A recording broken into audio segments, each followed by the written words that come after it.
Okay, so this particular standard, since some of us over here, we have side businesses aside what we do, aside the corporate work that we do, we have side business and we normally apply these particular standards a lot, but we don't know that there is a standard regulating or pertaining to what we do every day. Okay, so maybe you have a boutique that, okay, you someone has placed order that he wants a shoe and maybe a top. He wants a shoe and jersey. Okay, let me just mention what I like buying a lot. So the person wants a shoe and a jersey or a football boot and what? The boot and then the jersey. Okay. So the contract now is that you should supply the person what? A jersey. The person want to buy a jersey. That is a contract between the two of you. So the person wants to buy a jersey. So supplying the jersey is a contract. What is the obligation? The obligation is that you deliver the jersey to the person and the person will pay you. Or the person will make an advance payment, then you deliver the jersey at a later date. That is the obligation. So the obligation is what is the duties that each parties must perform under the contract. The contract is that what you have entered into agreement to what to supply jersey, and the person will buy the jersey. You will supply the jersey. That is the contract. Okay. The obligation now is what is the duties that each party must perform under the contract. What is the duties or what is the obligations that each party must what must fulfill under the contract. You will supply the JC or you deliver the JC, then the person will pay. That is the what? That is the obligation. So you that is having the boutique, your obligation is to just deliver the JC to the person, and the person will pay. That is the person's what obligation. So the person will pay upon delivery, or the person will pay after delivery. That is the what? That is the obligation. Okay. The question now is, what is the price for each of the two items? So we have to determine the transaction price. You can't just send a jersey there without any price attached to it. You can't send the the football boots without any price attached to it. So what is the price? What is the selling price? How much are you selling each of the items? Okay, you can tell the person that, okay, the two of them, I'll give it to you 200 cedis. The question now is you are selling two items for 200 cedis. Don't think that each of them is 100 cedis. No. One can be 125, one can be 175. So what do? You now allocate what? The transaction price. So you are selling two products for 200 cedis. Okay, the jersey is how much? You allocate the portion of the price to the jersey and also the portion of what? The price to what? To the shoe, which is the boot. Okay, so after allocating the price, have you now delivered the what? The items. So the contract was applying of what? The jersey and the shoe. What is the obligation? You deliver, and the person will pay on delivery. Okay, what is the price? Each of the items should have a price. Are you selling the two as one item? If that is the case, then you have to allocate what? The price to each of them. Okay, the question now is, have you actually delivered the what? The items to the person? If the person has paid in advance, have you delivered the item to the person? Is the person now in possession of the items? Control risks associated with the items has it been passed to the person? If that is the case, then we say that performance obligation has been satisfied because you have to deliver. So the goods have been transferred from your shop to the person. Is there any right attached to the goods? Maybe the right to return. If the person is going to return the goods, is there any right like that? No. The only thing is that after the goods has been delivered to you, you don't have any right to return. Goods sold are not returnable. That is a clause attached to what? To the sale. So after you have delivered the goods to the person and the person have paid, either the person have paid or not, you have now sold what? The items to the person because the items are no more in your shop. You don't have any right to them. You don't have any right to replace them. Everything has now been given to the person. Now we can say that you have actually sold the what? The items. So it's just simple like that. That is how the revenue applies. So if you enter into a contract to sell Kenke to someone, Maybe the kenke, you are saying that, okay, the kenke will be delivered, or you are going to be supplying what? Maybe 1,000 bowls of kenke. And the person is going to pay for that particular 1,000 bowls.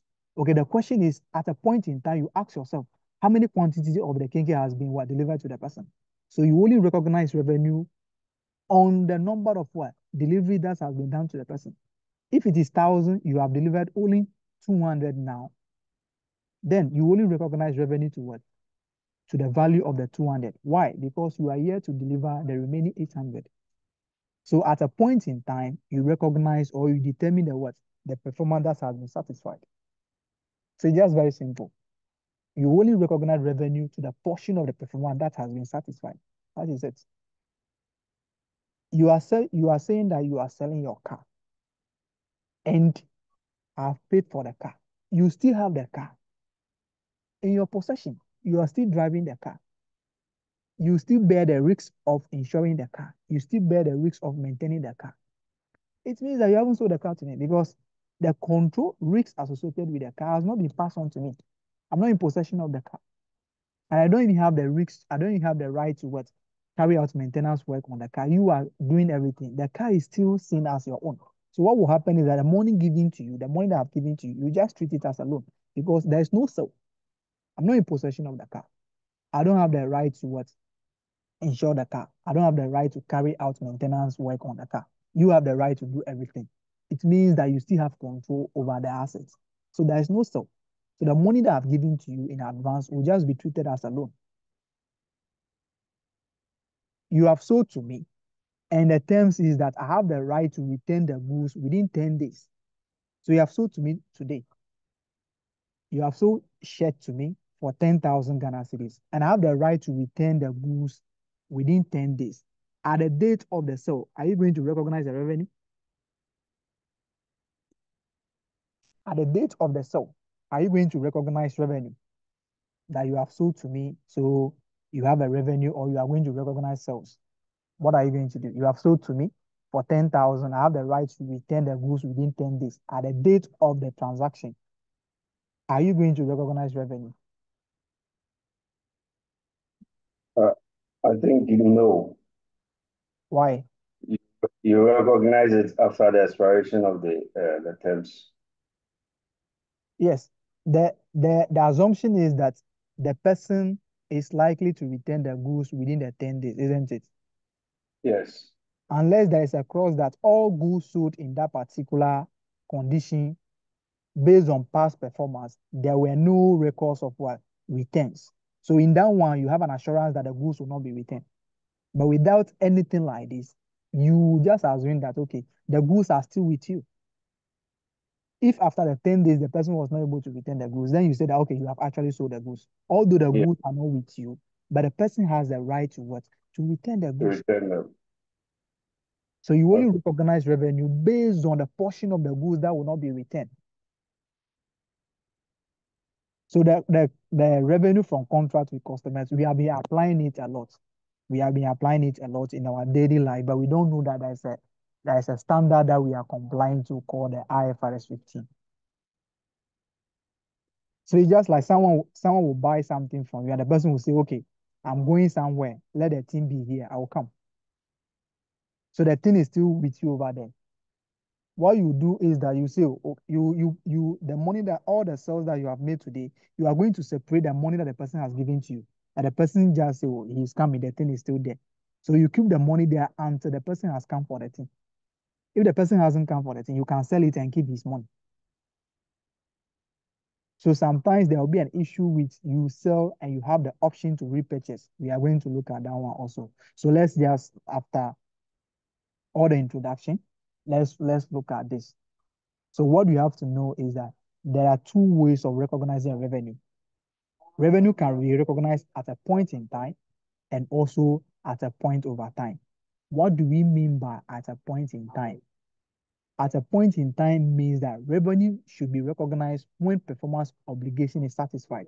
What do you mean by that? If control and possession with the goods has been passed on to the customer, that is the only time that you can recognize revenue. So if they say revenue is recognized at a point in time, it means that you only recognize revenue when control, possession associated with the goods has been passed on to the customer or the third party. If the goods are still with you, any advance payment that you have received from the person will be treated as a loan because the person is not in what? In possession of the goods. That is at the point in time. When the performance obligation is satisfied, you recognize revenue.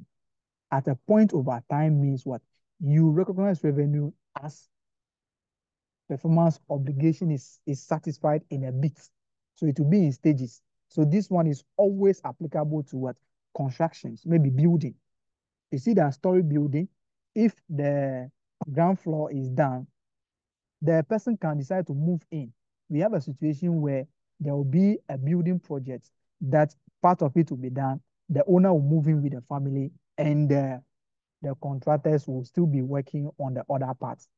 So as soon as you finish one part, you can recognize revenue up to the value of the completion, which we are going to be using a lot of methods. We use two methods to recognize revenue. So as performance obligation is satisfied, you recognize revenue. This is always relating to maybe special products. So as soon as you're done producing this part, you recognize revenue based on the what? On the completion. So we'll be looking at that. Let's look at what the standard says about revenue. The standard was so strict about what we call revenue. There are things that we call gains. They are not revenue. So revenue are those income arising from the ordinary business activities of the entity.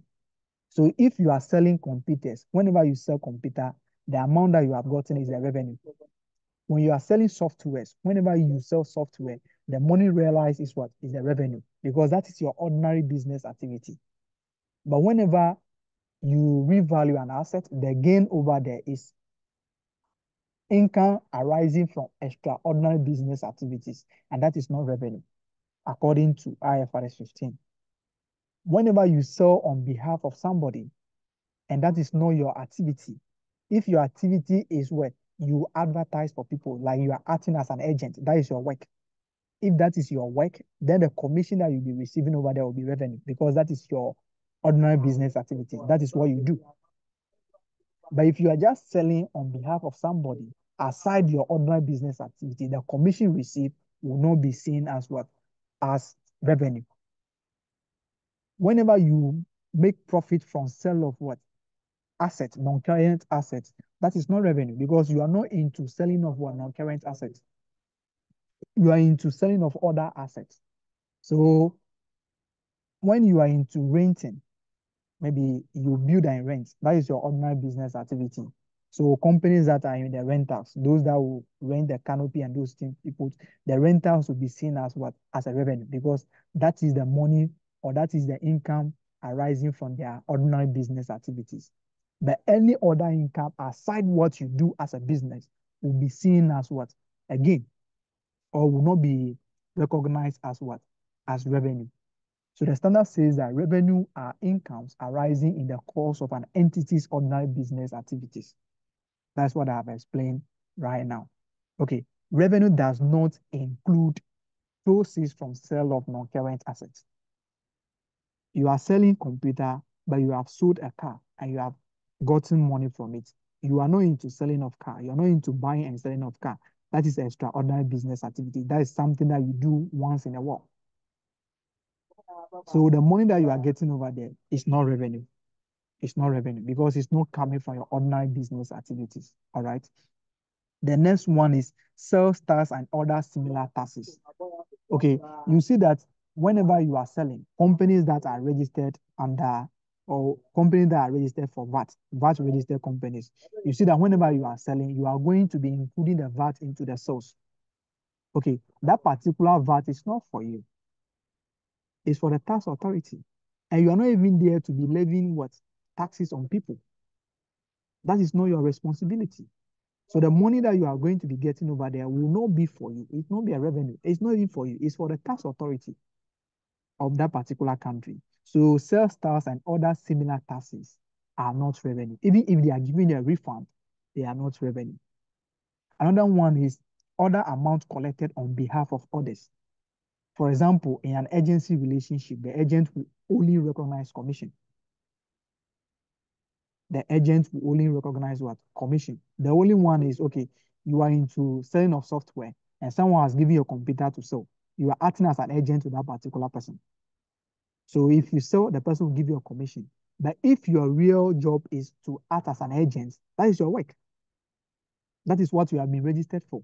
That is what your company has been registered for. So in that case, the amount that you'll be receiving over there will be seen as what revenue, because that is the commission that you are getting from your ordinary business activity. But the agent relationship that we are talking about over here is where someone has given his or her property or her goods to you to sell. In that case, you are just selling something for someone apart from what you do sell. So you only recognize the commission. So there will be a situation where the company will sell something on behalf of another company and they will recognize all of them as revenue. You can only recognize the amount to the commission that you are receiving. So you have to go and remove the revenue and also the one that you are recognizing as what? Cost of sales. This always work under consignment. Okay. So we'll be looking at that particular issue. From earlier, I've told you how revenue should be recognized. Okay, I've given you the steps where you have a boutique and I want to buy shoe. I've said that you have to identify the contract. What is the contract? Because if the contract is to supply shoes and what? Jersey, and you have now given me jeans and what? Shirts. That is not the contract. So if you are doing that, it means that you cannot recognize revenue because that is not what I have demanded for. So the money given to you, you have to return it to me. So first of all, you have to, before you recognize revenue, you ask yourself, the amount that you are receiving, are you receiving the amount from what you're supposed to do? That is the first question. So you have to identify the contract. So for revenue, we use 5 steps. But the condition that should be met before revenue should be recognized should be the cost must be measured reliably. That is one of the things. But the next step, which is critical, is that the control, the risks associated with the goods must be passed on to the customer. That is one of the critical steps. If control, possession, and everything is still with the seller cannot recognize revenue because he's still the legitimate owner of the what? Of the goods or of the inventory. But we can only recognize revenue when control associated with the what? With the item has been passed on to the what? To the buyer or the third party. Why are we saying a third party? Because there can be a transaction between a subsidiary and a parent. Whenever there is a sale transaction between a subsidiary and the parents, no, the parent is the owner of what? Of the subsidiary. It's just like you have a company in Accra, you have a branch in Kumasi. What are you doing? You are just transferring some of the items from your headquarters to your what? To your branch. So the branch will be selling the goods on your behalf. So you can't say that you are selling to the branch. By the time that the two of you, since the two of you are keeping records, at the time of the transaction, you have to keep records. That is why the parent will record the transaction as sale. And the subsidiary will also recognize the transaction as purchases because the two of them are keeping books of the transaction. So in their separate financial statement, this transaction will be recognized as sale. But if you are putting the two entities together, the branch is being owned by the what? By the headquarters. And there is no way the headquarters can sell to the branch or the branch can sell to the headquarters. The branch is just what? Transferring some of the excess items that they have in this office to the branch so that they can sell it on behalf of the company. So until the branch is able to sell to a third party, revenue cannot be recognized. That is why you see that in intra-group account or in consolidated financial statement, we try to remove the intra-group sales because you cannot sell to yourself. So if the goods were not sold to, or if the goods are not sold to a third party, the parent will not recognize any sales because the goods are still within the group. The branch is part of the company, and the goods are still with the branch. It means that the goods are still with the company, just that it is the other branch, but the other particular branch is also part of the company. So you have to remove the profit that the parent has recognized in its separate financial statement. That's why I'm saying that the sales must be to an independent what third party, because transaction between a parent and a subsidiary or a group, we don't have anything as revenue over there, because the goods will still be with the what within the group until the goods has been sold. There is no revenue. So the control associated with the goods must be passed on to a third party, someone who is not related to the company. All right. So those are the conditions. But the first important one, the most important one is that control associated with the goods must be passed on or must be transferred. Ownership must be transferred to what? To the legitimate what? Or to the third party or to the buyer. It can be true, maybe it can be legal or any other means. I can say to you, I don't have to sign contracts that are selling some of the goods, maybe ownership can be transferred through what? Legal means, which maybe if you have a house that you have paper on it, if you want to sell the house, you have to transfer the document to me. But if you are selling shoes and those ones, the only thing that you can do for me is receipts, to give me receipts. So some of them, the ownership can be transferred through legal means, paperwork, and those ones. But as soon as we can demonstrate that, okay, the goods has been transferred to what? To the third party or to the buyer, the company can now go ahead to recognize what? Revenue. That is the most important thing. All right. So you ask yourself, as a sales, if if the goods has been sold to a third party, the third party possession, ownership, and everything associated with the goods has been passed to the person as well. Okay. If that is the case, fine. But if you are to what? Supply the goods in a bit, you ask yourself, are you recognizing revenue at a point in time or at a point over time? If it is at a point in time, you can only recognize revenue when ownership or control has been passed to the person. But if it is at a point over time, you recognize revenue as performance obligation is satisfied. So if you are able to perform this part of the contract, you recognize revenue relating to the what? To the level of what? The completion. So you have to take note of how revenue is recognized. The question that I've given to you, the revenue you can assume to be at a point in time, at a point over time, depending on the situations. All right. So let's look at the steps. Let's look at the steps now. We have 5-step approach that we use to recognize revenue. Okay. The first one is that you have to identify the contracts. So if the two of you, the contract is now, okay, I'm looking for a land to buy. And so you have a land. So you sell it to me. The contract is that sell of land. Okay, you are going to sell of land. That is the contract that we have.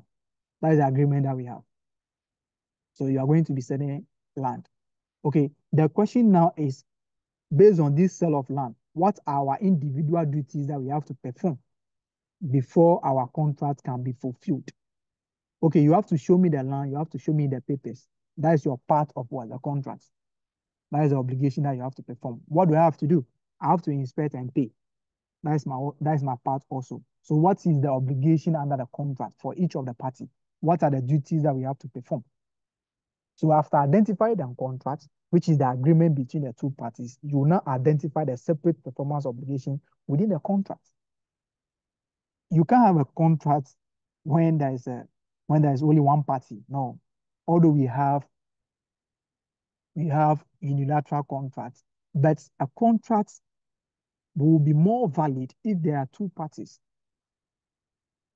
Even if I'm making an offer, I can make an offer. But if you don't accept, there is no contract. So you ask yourself, what is the what is the obligation?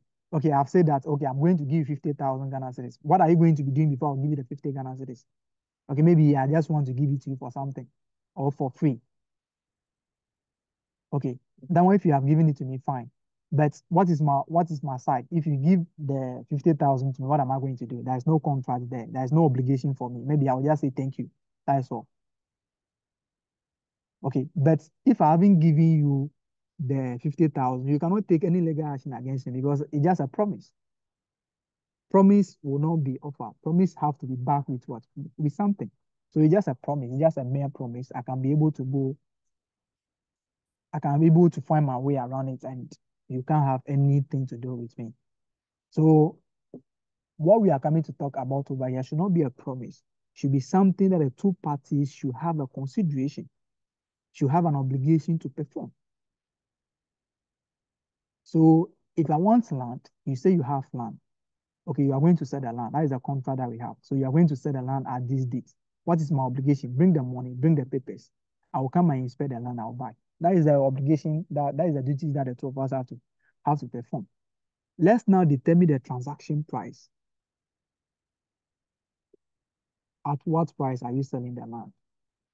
Are you selling only the land to me, or you are selling the land together with the coconut trees that they have there? Or are you selling the land with the uncompleted building on it? Let's determine the transaction price for all of them. So the transaction price is just what amount are you selling the land? That is the issue. Let's determine the transaction price. Okay. Allocate the transaction price to the performance obligation in the contract. So the question now is, you are selling the land and the coconut tree or the uncompleted building. Okay. So the question now is, you have sold the land. What is the price of the land? And as soon as I have the papers to the land, okay, that is fine. The ownership of the uncompleted building, you can see that you have just sold just the land to me. Okay, without the building. Okay, when am I going to have possession of the building, or when am I going to have possession of the what? Of the coconut tree? Since I have possession of the land, you can recognize revenue relating to the land because the land ownership with the land have been passed on to me. But for the building, have you passed ownership to me? The coconut trees, do I have possession of them now? If not, then you wait till possession has been passed on to me before you can recognize revenue. So you have to allocate. The allocation will come with a company selling a lot of what? Different what? Items. So maybe you are selling maybe the land, maybe the building on the land or something, where you are going to be selling them at different times. So you have to allocate, you have to apportion the what? The price to each of them. And as at when they have all the performance obligation to them have been satisfied, you recognize revenue. So you have sold the land, you have given me the paper, the land has been sold. You can recognize revenue relating to the land. But the building and those ones, do I have the things that I need to have before I can boast of the building? If not yet, then you can recognize revenue to the building. Okay, that is the fourth one. The fifth one is what? Recognize revenue or as a performance obligation is satisfied. So you have given me the paper to the land. It means that the seller of the land now, you have performed your side of what? The obligation. The obligation is that bring the paper, take me to the land, let me supervise it. Then you hand over the paper to me. That is your obligation. Whether I've paid you or not, you have done your part. So the seller can recognize revenue and recognize receivables if I'm here to pay. Because he has done his part of what? You have done your part of the work. You have sold the land to me. You have transferred ownership to me. So your part is done. You have sold the land. So you can recognize revenue now. But as to if I have paid you or not, the remaining one will be what? Receivables or you debit cash. That is about the 5 steps. So mostly you are not going to be applying it because the contract will always be identified because they can't give you a question where there is no agreement between the two parties. The obligation is always centered on the what? On the seller, because it will be the seller that will be recognizing the revenue. So you have to put everything on the side of the seller. As far as or as soon as the seller has done his part of the issue, he can go ahead to recognize revenue. Because if you don't pay or you pay, he's going to recognize receivables or cash. So this performance obligation is always centered on the side of the seller. So if you see a question, ask yourself, okay, what should the seller do? Has he done his part of what? The agreement? If yes, then you can recognize revenue. If no, then that is all. So this particular approach, this particular step is always about the seller. It's always about the seller because the buyer there, what are you going to do? You either pay or you receive the items. You receive the items. So as soon as you receive the items, that is all. The person can go ahead and recognize revenue. All right. So that is about the 5 steps. Then maybe we'll be taking them one by one. So the 5 steps can be, we can use the acronym as the COPA, which is a contract, obligation, the price, allocate price, revenue, recognize revenue. To only recognize revenue when performance obligation is satisfied. Performance obligation can be satisfied at a point in time and also at a point over time. Take note of that. All right. Okay, let's take them one by one. So let's use this particular illustration to see whether we can apply it to what we can apply the 5 steps there. Okay, someone should take the illustration one for us. Illustration Illustration 1. one. Okay, please read. Illustration 1. On 1st December 2021, Wade received an order from a customer for a computer as well as 12 months of technical support. Wade delivers the computer and transfers its legal title to the customer on the same day. The customer paid 420 Ghana cedis upfront. The computer sells for 300 Ghana cedis and technical support sells for 120 Ghana cedis. Wade's year end is 31st December 2021. I think that's all. Okay. All right, thank you. So let's see whether we can apply the 5 steps here. Okay, the 5 steps approach. What is the contract between them?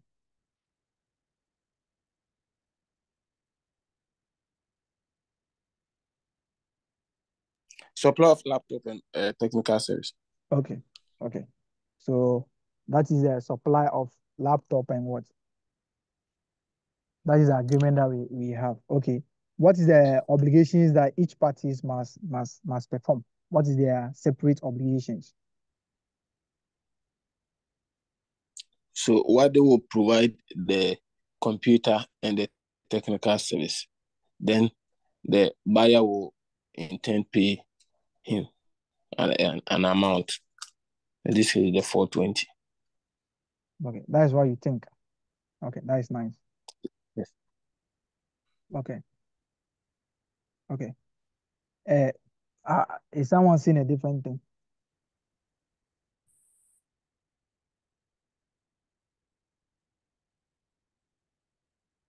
Is someone seeing a different thing, which is the customer and Yeah, the seller? Yeah. Linus, Yes, please. the customer is supposed to pay 420 upfront. Okay. Okay. That is the obligation for the customer. Okay. Yeah. What about the company itself? The what deal?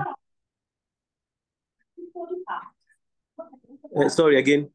Yeah, the company itself, the seller. What would the seller do? I want to. Yeah. Okay.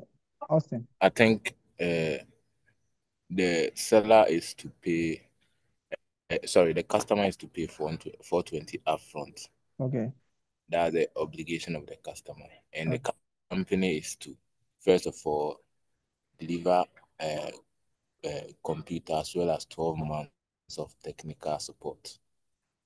Okay. Yeah, that's the part of the company. That's what the company will also do.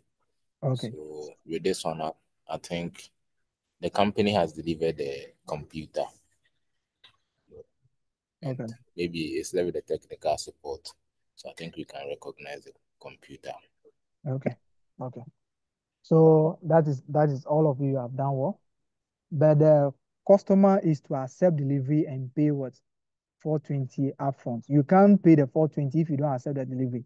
So some always add a delivery to it. The customer has first of all have to accept the goods and pay. If you don't accept the goods, you can't pay.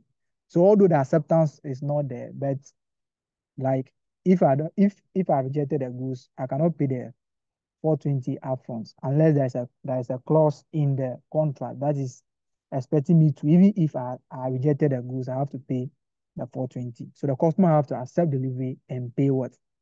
420 upfront. Okay.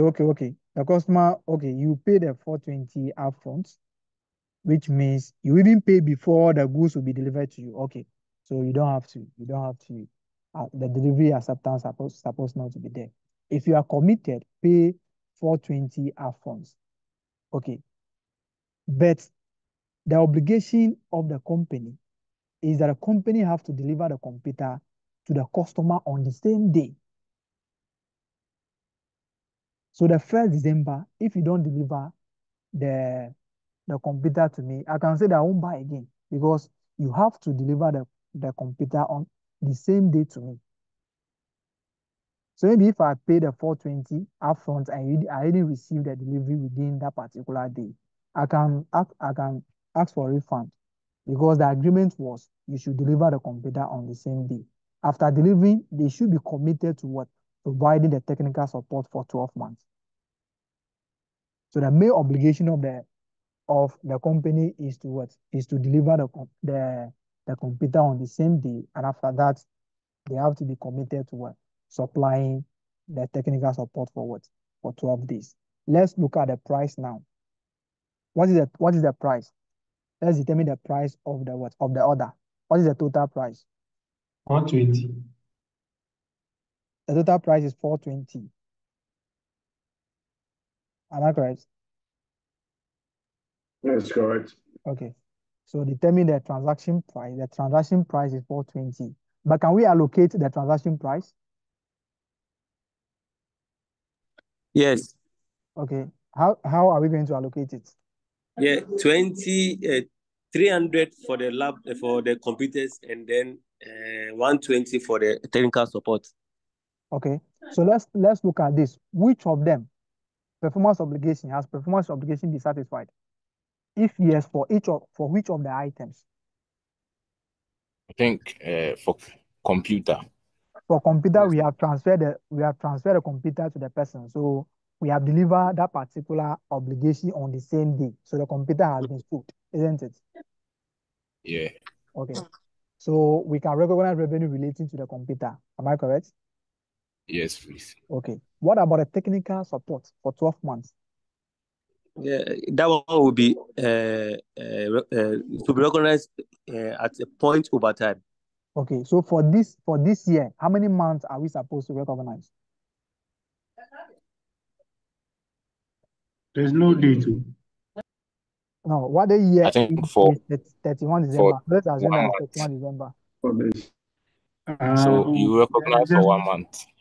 it's just 1 month. Okay. So the revenue will be 1/12 times 120, isn't it? 120. Okay. Yeah. And that will be 10. Okay. So the total revenue will be 310 for this year. Am I correct? Mhm. 300 Yeah. for the computer and 10 forwards for the I support. technical support. This one we have been using it a lot. We use it because of the application of the common sense in the revenue. That's why me sometimes I don't find it to be something that I have to, because sometimes you can use your this thing to go about it. Okay, let's look at what should be included in the identification of the contract. So the IFRS 15 from revenue from contract with customer says that a contract is an agreement between two or more parties that create rights and obligations. A contract does not need to be written. Not all contract needs to be written. Because if I come to you and say, okay, or you are selling kinky, and I said I need this amount of kinky, as soon as you have agreed to supply the kinky to me, we have a contract, we have an agreement. We have an agreement. So contracts can be both written or what? Oral. Okay. An entity can only account for revenue if the contract meet the following what? Criteria. The parties to a contract have approved and committed to fulfilling the contract. Somebody cannot promise you 20,000 Ghana cedis, and you say that, okay, since the person has promised me, I'm going to recognize revenue, or I'll be expecting that particular amount. What have you done for the person? So you are saying that, okay, I want kinky, 20 bowls, and you say you are going to supply. What is the price? You have given me the price, and I say, okay, that price is too much. I won't buy again. You cannot be there and be saying that you are going to sell kinky to me, which we haven't what agreed on the price. There's no contract because we haven't reached an agreement on the price. So you can't say you are going to sell kinky to me and you are going to be recognized revenue. Even if we have reached an agreement on the what? On the price. What is the assurance that I'm going to pay? And what is the assurance that we are going to supply? So the two of us have to be committed to what? To the contracts. If you supply, I'm going to pay. If you pay, I'm going to supply. That is the only time that you can recognize the revenue. All right. Each party's right can be identified. So that is what I've said about a promise. The promise, if I give you the money, you don't have a right.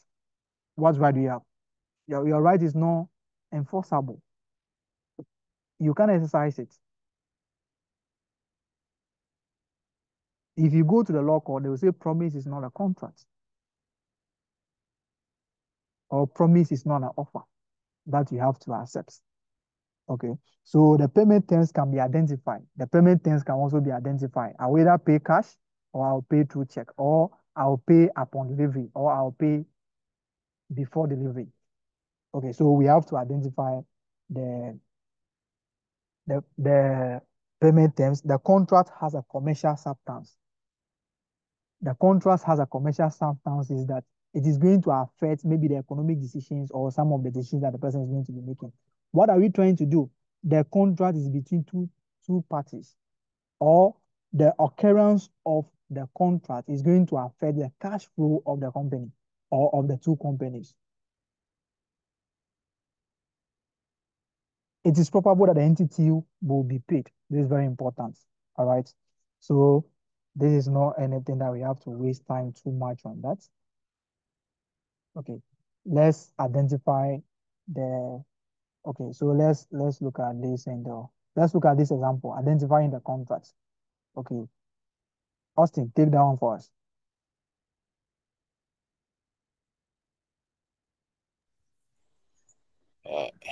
Question 2.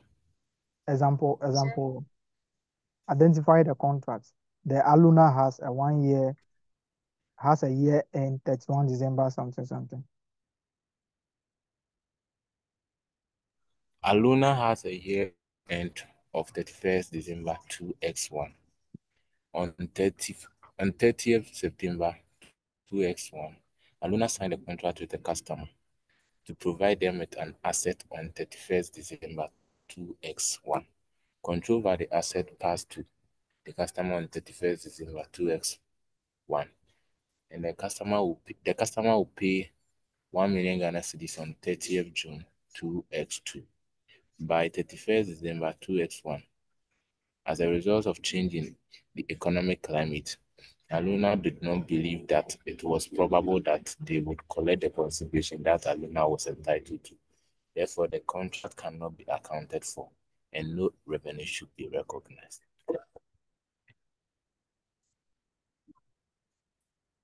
I think that's all. So this one, they have given you the answer already. I think, So you stated the answer. why are they saying that no revenue should be recognized? What is making us not to recognize the revenue? That by 31st, okay. Okay. I hope you can see now. Yeah, I can see now. Okay. It said by 31st December 2x1, as a result of change in economic climate, Aluna did not believe that it was probable that they will collect the consideration that Aluna was entitled to. Okay. So Therefore, the contract. okay. So it is this thing that is, it means that they will not even what? They will not even supply the goods, isn't it? If they Yeah. have already supplied the goods, it means that they can recognize revenue and still recognize the revenue as a bad debt. Are you okay? If they have already supplied the asset to them, which they are not going to be receiving any amount, it means that they are going to be writing that particular amount as what? As bad debt. Okay. But since they don't believe, it means that they have not even what? transfer the goods or supply the goods to that particular customer. But if they have already supplied the goods before, they have now realized that they cannot receive anything, the revenue will be recognized all right, but the same revenue will be recognized as bad debt. So in actual sense, the bad debt will be an expense, canceling the revenue, that will be zero. So you can decide not to recognize the revenue at all. Or you can put the revenue there and still subtract it again, showing that that is recognized as a bad debt. All right. Let's come to identifying the separate performance obligation within a contract. Performance obligation are promises to transfer distinct goods or services to a customer. Okay. Sometimes the supplier will be transferring what? Different goods. If it is different goods, then we have to what? Determine the revenue for them differently. The distinct means what? The same goods. So you can say that, okay, I want to build a 3-story building. Okay. So the distance is what? 3-story building. The plan is what? It should be 3-story building. Okay. Now you have started, you have completed the first one. We have now agreed that, okay, we want to add another what? Another distance to it, another floor to it, now making it 4-story building. Okay. You can see that the modification of the contract is relating to what? The same building, isn't it? So what you have to do is that you have to readjust your what? Your revenue now, because you were first recognizing revenue based on a 3-story building. Now they have modified it and they are now adding additional one. It is now 4-story building. So you have to remeasure your revenue. That was a question for the corporate reporting people concerning the revenue, where the company, they have now added a new obligation to it, but that particular obligation is the same product. So they have to remeasure their revenue. They have to remeasure their revenue. That was the question. So this one, if it is distinct goods or services, which is the same one, we still determine our performance obligation based on the previous one. All right. So some contracts contain more than one performance obligation. For example, an entity may enter into a contract with a customer to sell a car, one performance obligation, which includes 1 year free servicing and maintenance, another separate performance obligation. You can see that that was the computer and then the 12-month technical support, isn't it? So you can see that there are 2 performance obligations. So you only recognize revenue when each or part of them is what? Is satisfied. Okay. An entity might enter into a contract with a customer to provide a course of 5 lectures, 1 performance obligation, as well as to provide a textbook on the first day of the course, another performance obligation. So it means that the 5 lectures is different. So the lectures, I will just lecture you. The providing books is not part of it. So providing books is a different part of what? Of obligation. So sometimes the company will be having what? Different what? Or more than one performance obligation. So as at when each of them is being satisfied, revenue will be what? Recognized. So you recognize revenue separately for each of the performance obligations. The distinct performance obligation within a contract must be identified. An entity must decide if the nature of performance obligation is to provide specified goods or services itself. That is a principal. Or to arrange for another party to provide the goods, which is an agent. So sometimes I will be selling software, but I cannot do the updating for the software myself. So I will just provide the software. I'm the principal. But who will come and be doing the updating for you? It will be a different person. Okay. So what will happen now is that, okay, the software, if I'm selling the software, what is the revenue relating to the software? How much am I selling the software? So I've sold the software to you. Performance obligation has been satisfied. Control associated with the goods has been transferred to you. But what will happen is that I've also included what? Updating of the software, maybe yearly updating of the software into the selling price. So what I will do now is, okay, what will be the portion of the updating fee that I will be paying to the agents?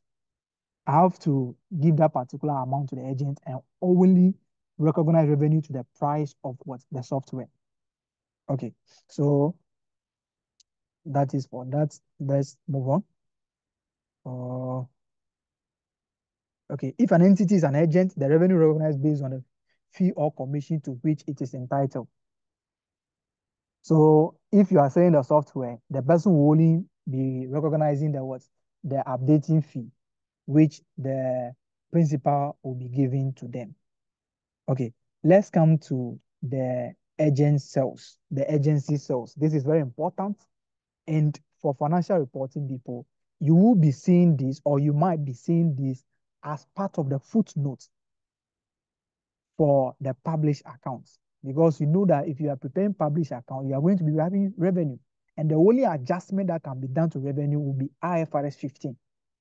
The issues will be about IFRS 15. It can be agency sales, it can be standalone sales, where there will be a sales, you are selling two items together, but you are giving a discount.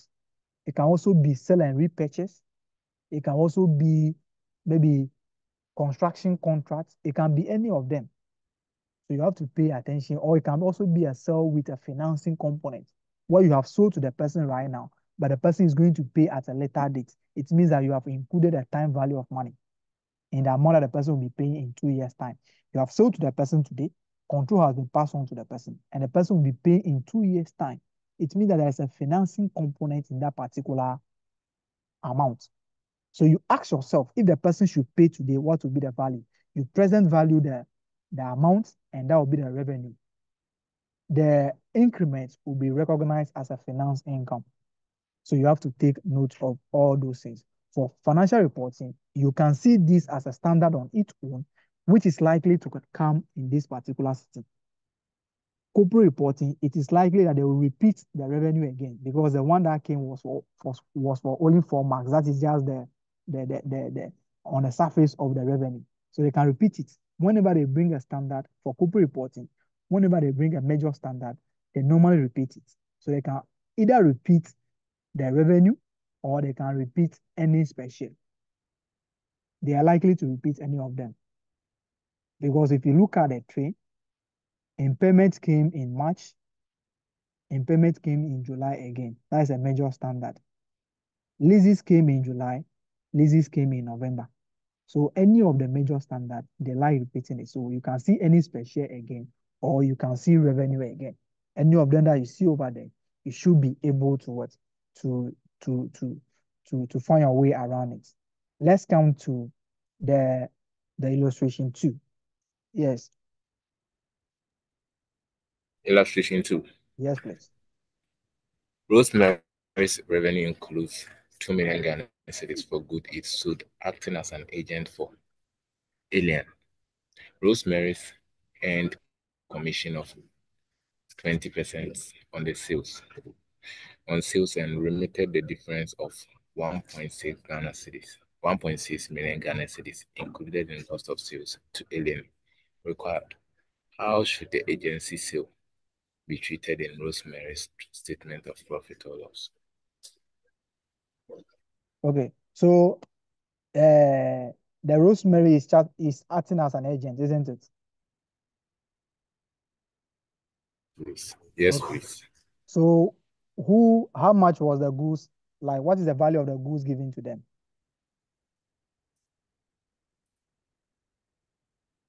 Revenue includes 2 million for goods. Okay, so they have sold the goods, which is 2 million, isn't it? Yes. Okay, they're entitled to a commission of what? 20%. Like, does the goods belongs to them? No, please. So it means that the 2 million revenue should not be recognized, isn't it? Yes. So what do? We have to go and remove the revenue from their what? Statement of profit or loss. Okay, so remove the revenue. But how much would they be entitled to on this particular sale? 0.4 million Ghana cedis. Okay, so that would be 20 times 2 million. That would be 0. What? 4 million Ghana Okay, cedis. so you can see that they are saying that the profit on this particular sale is 0.4. That is why they are including 1.6 as what? As cost of sales. You can see that Rosemary Rosemary earned a commission of 20% on these sales and remitted the difference of 1.6 million included in sales, included in cost of sales to Ellen. It means that they have included the cost also, the cost of 1.6 million to what? To cost of sales, assuming that they have purchased the goods at 1.6 and they have sold it at what? 2 million, and they are making a profit of what? 0.4. So the only thing that they can recognize is the commission, which is 0.4. So we go to revenue, we debit revenue, With which will revenue, be 2 2 million. million. We credit cost of sales with 1.6, 1.6. and we credit revenue again with what? 0.4. 0.4. Okay, so you can see that in all, we are taking 1.6 from revenue, 1.6 from cost of sales. Are you okay? All right. So financial reporting, this will come as an adjustment to your statement of financial, a statement of profit or loss, which we call the published account. You have to be very careful. If you are acting as an agent, the only thing that you are entitled to is the what? Is the commission. The goods are not for you. You can't recognize revenue relating to those goods because you are not the legitimate owner of the goods. So this is an example of a company acting as an agent. Okay. All right. Let's look at the step 3. The step 3 is determine the what? The transaction price. So the transaction price will always come with a lot of things. We have what we call the variable consideration. We also have what we call significant financing component. That is what I have said first, where the company will sell to the customer and the goods will be given to the customer today, but the customer will pay at a later date. It means that there is a portion of time value of money because you are going to be keeping my money for a lot of time. I have to what? Consider time value of money because if the 10 cedi can buy 1 cement today and you are going to keep it for 2 years, how much will be 1 cement in 2 years' time? If it is 15 cedi, then you'll be paying me 15 cedi. It means I'm adding interest of 5 cedi on the 10 cedi. So we have a significant financing component, which can be a question for both financial reporting and corporate reporting. We also have what we call a non-cash consideration, where sometimes the company will sell and they will give them shares in exchange. So this will now become share-based payment. So we apply the principles of share-based payment over here. Instead of the company giving them cash, they are now giving them shares. Whatever be the case, the shares must be measured as fair value. The company can classify the shares as what? As a financial asset, which will be through profit or loss or other comprehensive income in accordance with financial instruments. So the shares will be measured at fair value. At the end of every year, you can fair value it depending on the what? On the measurements approach or model that you are using. So the variable consideration will be like, okay, they will say that the price, okay, sometimes this one normally happens, that if you are going to do something for someone, the person will say that, oh, if you're able to do this one very well, I'll give you a bonus of this. Okay, you are going to do a work for the person, or the person maybe they have hacked the person's account, his account has been hacked, and the person will say, oh, how much can you do it? You say, oh, okay, I'll do it for 200 cedis. The person will say, oh, if you can be able to do it within 15 minutes, I'll give you additional 100 cedis. The additional 100 cedis is a variable what? Consideration, which is going to be based on a certain what condition. You can only recognize the additional or the variable consideration or the additional consideration if you are sure that the condition attached will be fulfilled. If you are sure that you can be able to do it within the 15 minutes, okay, you can recognize revenue of 100 cedis. But if you are not sure, you can't recognize the 100 cedis as the additional consideration that will be given to you. You only recognize the former or the actual price that the two of you have agreed on, which is the 200 cedis. So the variable consideration will come as a result of you performing maybe additional tax in relation to the existing one, or you being able to meet a particular performance obligation. So that is the variable consideration. The significant one, I've said that one already. The non-cash consideration, I've also said that one. We also have consideration payable to a customer. This is where most of the examinable questions are being centered. Okay, especially the significant financing component. That is also a part that you have to take note of. The consideration payable to a customer. Okay, sometimes the goods that you are giving to the customer have to make a room for it. Okay, right now you are giving goods to me, or you are giving cars to me that I should sell the cars for you. Right now, the space that I have, I can only take 2 cars. Now you are giving 3 cars to me. It means I have to create a space for what? For the additional 1 car. So the space that I'm going to be creating, you have to pay me for it. So maybe you are going to be paying me for the what? For the creation of the space for the additional 1 car. That is a consideration payable to the customer. So since you are giving the goods, or you are selling the goods to me, your cars will now make me create what? Additional space for them. So you have to pay me for the what? For the additional space. And that is what we call the consideration payable to the customer. So the customer is going to incur a cost as a result of your goods that you are supplying to the customer. In that case, you have to pay for what? For that particular one. But there are certain costs that the customer can incur, even if you don't sell to them. Even if you don't sell to them. One of them is advertising cost. The customer is going to carry out an advertising. The customer, even if you don't sell to them, they will still advertise their products. So there are certain costs that the customer will be incurring. There are certain costs that even if you don't sell, they will still incur it. They will still incur it. So you have to take note of those costs that can still be incurred if you sell to the customer or not.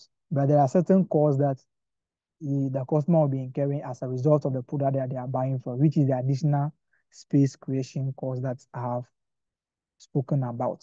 Okay, so let's take them one by one. We pick questions on them and we look at how we go about them. It's very important. Okay. Okay. Let's look at the variable consideration. Oh, some people, if you are calling someone, that doesn't mean. If a contract includes variable consideration, for example, a bonus based on delivery of the contract, it shall be included within the transaction price if it is highly probable that a significant reversal in the amount of cumulative revenue will not occur when the uncertainty is resolved. Okay, I've said that one already. That's where you have someone's account has been hacked, and the person is saying that how much are you going to do it? How much are you going to resolve the issue? You say 200 cedis. The person says if you are able to do it within 15 minutes, the person will pay you additional 100 cedis. If you are sure that you are going to be resolving the issue within the 15 minutes, then you recognize a revenue of 300. But if you are not sure, you can only recognize a revenue of what? 200, because you cannot satisfy the condition attached to to the 100 cedis, to the additional consideration. Okay, let's look at the example there to be able to settle the issues about the variable consideration. On 1st December 2x1, Bristol provides a service to a customer for the next 12 months.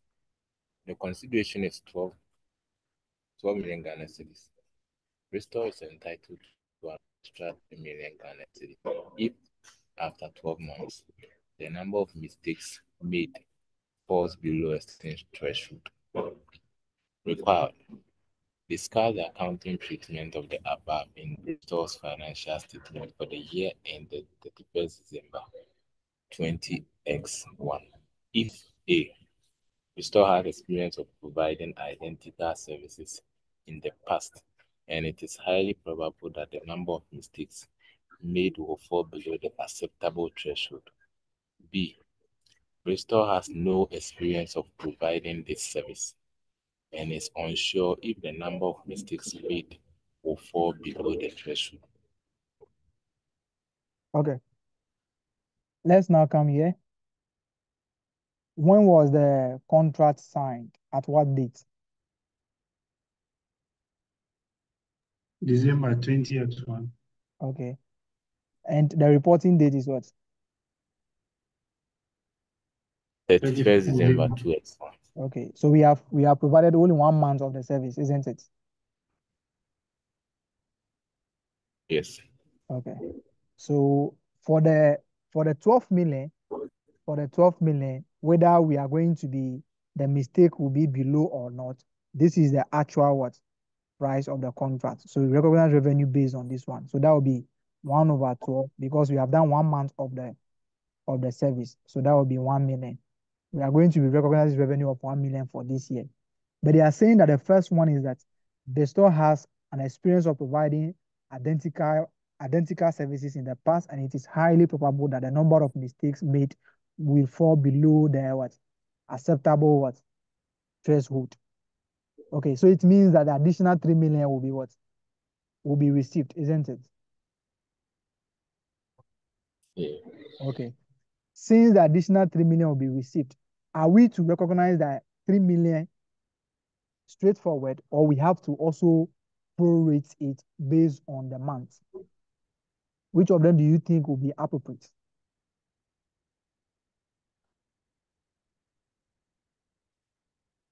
Which of them do you think will be appropriate? Is it going to be 1/12 times 3, or we recognize the 3 million straightforward in the first month? Which of them do you think will be appropriate?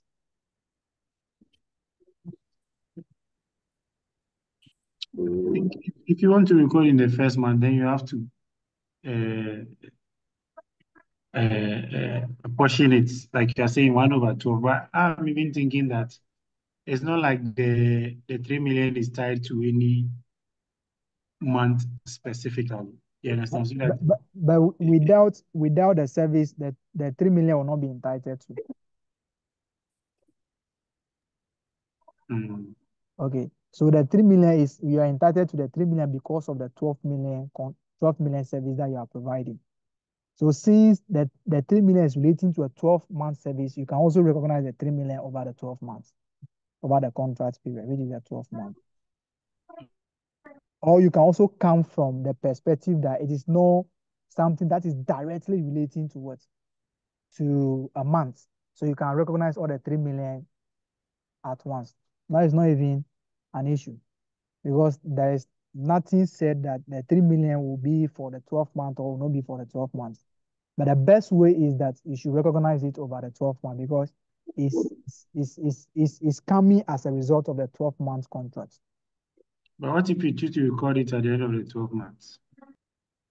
Okay. Because by then you know that for sure it's coming. Okay.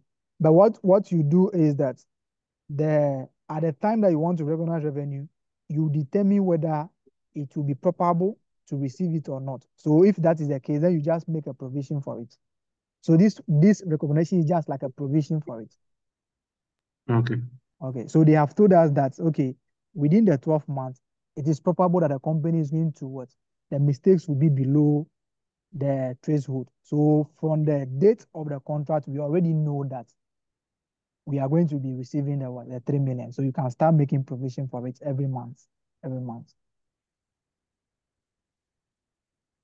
Okay. But if there's nothing over here to show that it is likely that the mistakes will fall below the threshold or the mistake will be above the threshold, then you just wait after the 12th month before you determine whether it is below or it is above. Then you recognize the revenue. But that one they have given us, for this one, they have given us information as to whether they should recognize it now or they should not. But if there's no information, you cannot determine whether it will be below or it will be above at the date of the transaction. Then you wait till the end of the contract period. Then you now determine whether it is above or below. So after the 12 months will be where we don't have any information as to whether it will be below or above. Sinanik, are you okay? Sure.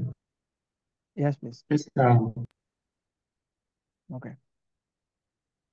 So let's look at the second one. The second one, they are now saying that the mistake will not fall below the threshold, to be above. So what will happen is that we only recognize revenue on the actual amount, which is 12 million. So this 3 million, you're not going to recognize anything. But if after the 12 months, you have now realized that no, it is actually below, then you recognize all the 3 million. But from now, we can't recognize it because there is no assurance that the mistakes will be below or above. So you wait till the end of the contract, then you determine whether you should recognize the 3 million or you should not recognize the 3 million. Are we okay with that? Any questions so far before we continue? The revenue is an interesting standard that maybe even if they ask you to teach the standards, you can say that you'll be teaching the revenue after every meeting you teach. You only teach revenue. Very interesting. Okay, let's look at the right to return products. Okay, the right to return products, we have already established that during that period, during the period of returns, you cannot recognize revenue. It will be after. But I'm going to tell you something right now that there is this thing that we have about the standard says something about return. So we are going to be looking at a contract that is standard, the course that we have over there. Okay, let's come to the illustration 4.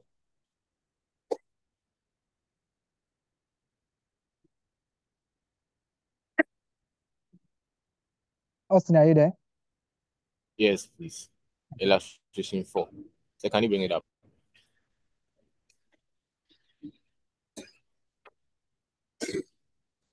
Hello, sir. Yeah, can you see now? No. Are you sure? I can only see Nandon enters into 50 contracts with a Yeah, customer. that is it. That's it. Each contract includes the sale of one product. I can see it up to that point.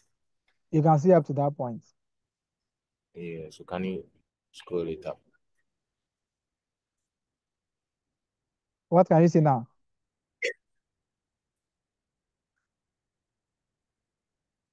Austin, what can you see? So, that's it. So I can see. So I Hey, think someone. my own is, I can't even see from my laptop. So someone who can see all should read it. Well, let me read it from Now enters into 50 contracts with customers. Each contract includes the sale of one product for 1,000 cedis. Cash is received upfront and control of the product transfers on delivery. Customers can return the product within 30 days to receive a full refund. Nadon can sell the returned products at a profit. Nadon has significant experience in estimating returns for this product. It estimates that 48 products will not be returned. Required. How should the above transaction be accounted for? Okay. So how many products are we selling? 50 products. Okay. Each of them is what? 1,000 cedis. Okay. So it means that we have sold 50,000 worth of what? Products. Okay. So this 50,000 has been sold, and the customers are going to be paying the 50,000 because they are paying upfront. We assume that they have done the delivery and they have paid the 50,000 upfront. They are saying that 48, the customer, they have the right to return the goods within what? 30 days. Okay. Sometimes we also use the conditions of provision. Also, the obligation, it can be legal obligation. There is an experience or there is a legal right that some of these goods or 45% of these goods sold are not returnable. So you can recognize revenue relating to that one. Sometimes you also use the companies for constructive what? Experience. You will use their constructive obligation, which is the experience, the policy of the company or the experience. Okay, so the recognition of the revenue will be based on the estimate. If there's no estimate as to this number of goods will be returned, it means that you are not going to recognize revenue because all the goods might be returned. So you assume that the goods are still with you And the money that you receive from the customers will be treated as a potential loan, will be treated as a loan, because the control associated with the goods has not been passed on to the customer fully. This is because they have the right to return the goods, and you don't have any experience to determine whether all the goods will be returned or not. All the goods will be returned or not. Okay, so they have sold 50 goods at 1,000, that is 50,000. But they are saying that the people have the right to return the goods within 30 days for refund. Okay, now Nadon has a significant experience in estimating returns for this product. It's estimated that 48 products will not be returned. So in this case, revenue should be recognized based on what? How many of the products? So 40 revenue should be recognized for 48 products. Okay, so we are going to be debiting cash of what? How much are we receiving? Cash of debit cash. 48,000. 48,000. No, we are receiving cash for all the 50. Oh, 50,000, sorry. Okay. Sorry. Okay. So we credit revenue for what? 48,000. 48,000. 48,000. Okay. Then the remaining 2,000 will be what? We call it refund liability. Refund liability. Or you can even call it a loan. We don't have problem with that. But it's actually provision. Okay. So that means after 30 days, you can recognize the refund liability as revenue. Yes, please. Or you can also call it deferred revenue. Anyhow you call it. It's a potential revenue that will be recognized. Or you can also say a provision for revenue. Or anyhow you name it, you just have to know that what you are saying. So it can be a deferred revenue, or it can be a refund liability. Okay. It's an amount that is likely to be a revenue, or that is likely to be a liability, depending on the outcome. So someone can also say it's a contingent liability, because the occurrence is based on something. It's based on the return or not return. So you recognize you are going to be debiting all the cash because you have received all the amount of money. You only recognize revenue after the goods that are not going to be returned. Then you create a liability, a refund liability, or a deferred revenue, or maybe a provision for the remaining portion that will be returned. But I want you to, so if the question says that all the goods or the company does not have any experience of determine whether this particular goods will be returned, or they don't have any past experience, or this is the first time that they are selling these goods, it means that they can't recognize revenue for any of them. So if the question says that they have recognized a revenue of 50,000, you have to go and remove it. They will also have a portion of it in cost of sales. You have to go and remove that one also from cost of sales. Then you now assume that the goods are still with the company. So you now add the goods back to your stock, because the goods are still with you. The time that you sold them, you have removed them from the stock. But since they are they are likely to be returned, or they are subject to return, you assume that the goods has not been sold at all and the goods are still with you. So you debit your inventory and you credit your cost of sales, because that is where the cost is. Okay, what you do is that, okay, maybe the people have paid for the goods already. So you go and debit your revenue because the revenue was credited. Then you now credit maybe a refund liability or a loan or a provision. So that's what you do. You remove it. But what does the standard say about the right to return products? The standard says that whenever you have sold a new product or a new item to a customer, and the customer is likely to return it within 6 months, after 3 months of the sale, if the goods are not returned, you have to recognize the revenue. So if you have sold the goods to the person, maybe the person will return the goods maybe in 5 months. After 3 months, if the goods are not returned, you have to recognize the revenue. And even if there's a financing component, maybe you have sold the goods to the person, on maybe January 1, January 1. Okay, your reporting date is March 31. So you have sold the goods to the person on this particular date. And you are saying that the person should return the goods within 3 months. So from January to March is 3 months. There is no return. And you have sold the goods to the person on this date, and the person will pay for the goods on March. So maybe this is 2021. The person will pay in March 2022. Okay. So your financing component, you see that you are selling to the person on January, the person is paying at this date. So it is taking the person 15 months to pay. But you can't recognize revenue on this particular day because the person is likely to what? To return the goods. So from January to March, there is no return. That is 3 months. Then you recognize revenue on 31st March. Then it means that you have actually sold the goods to the person on 31st March, not 1st January, because the 1st January, the person is likely to return the what? The goods. So there's no sales on that date. So the sales will be recognized on this particular date. So it means that from 31st March to March 2022, the person has only 1 year to pay. So you just present value the amount based on 1 year, although it is 15 months. But the discounting, the financing will start from the date of the sale, the day that you have recognized the sale, which is 31st March. So if you sell a new product to the person and it is subject to return after 3 months, if the goods are not returned, the standard says that you can recognize what? Revenue. And if there's a financing component, the financing component or the discounting or the present value or the discounting of the future value will start from the day that you recognize the sale. So you have to take note of that. There was a question like that, maybe that was in March 2023 for financial reporting. So you have to take note of that particular one. So that is the right to return. You only recognize revenue on the portion of the goods that are not likely to be returned.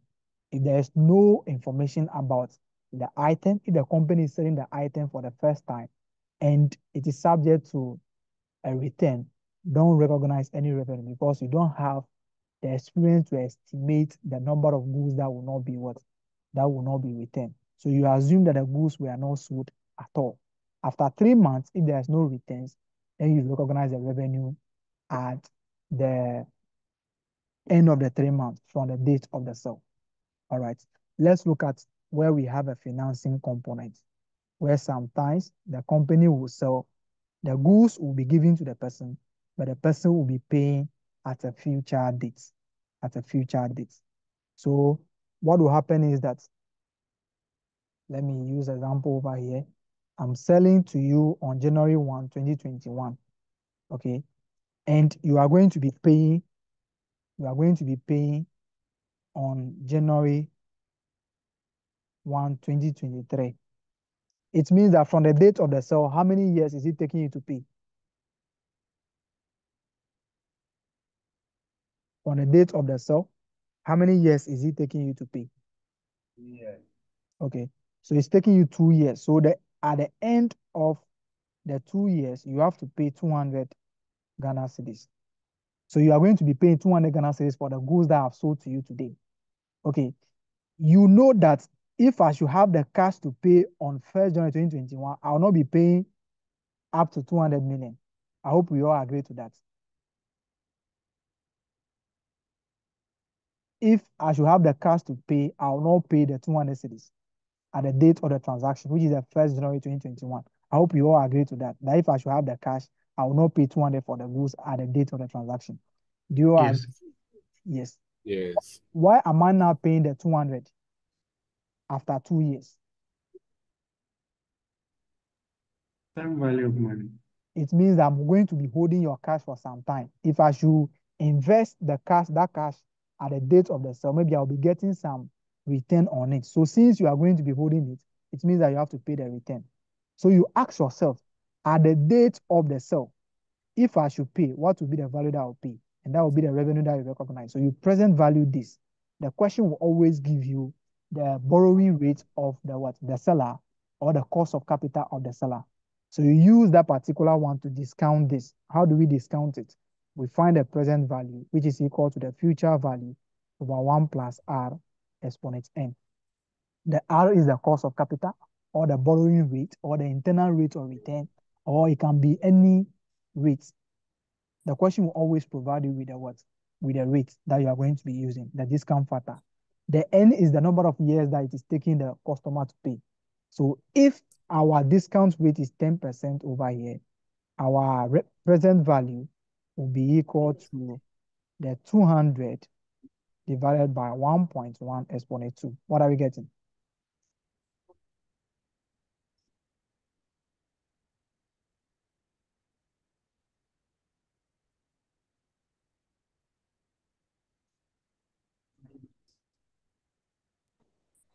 $165.29. 165.3. Okay. So if the person should have cash and pay, this is the amount that they are going to be paying for the goods. So this is the actual value of the goods. But the difference between them is just the what? The interest that you are paying because of you holding the money. So at this date, at the date of the sale, you are going to be debiting receivables because the person is here to pay. So the person is owing. So you debit the receivables of 165.3. Then you credit of you credit a revenue of 165.3. Most of the times they will tell you that the revenue include the 200. The company has recognized all the 200. So you present value and go and recognize only 165. So you Hello. take, yes, please. Hello, sir. Please, the 200, the question is up, so I can't see if it can come down. The 200 suddenly It's not a and the question. exponent I'm using the, assuming yes, assumption. yes, please. I became confused along way. Okay. All right. If Thank you. if you're in my class that you want to always see a question, then you get confused. We don't really solve questions here. We produce the figures ourselves. Nick, am I lying? It's true, Okay, sir. sir. Thank you.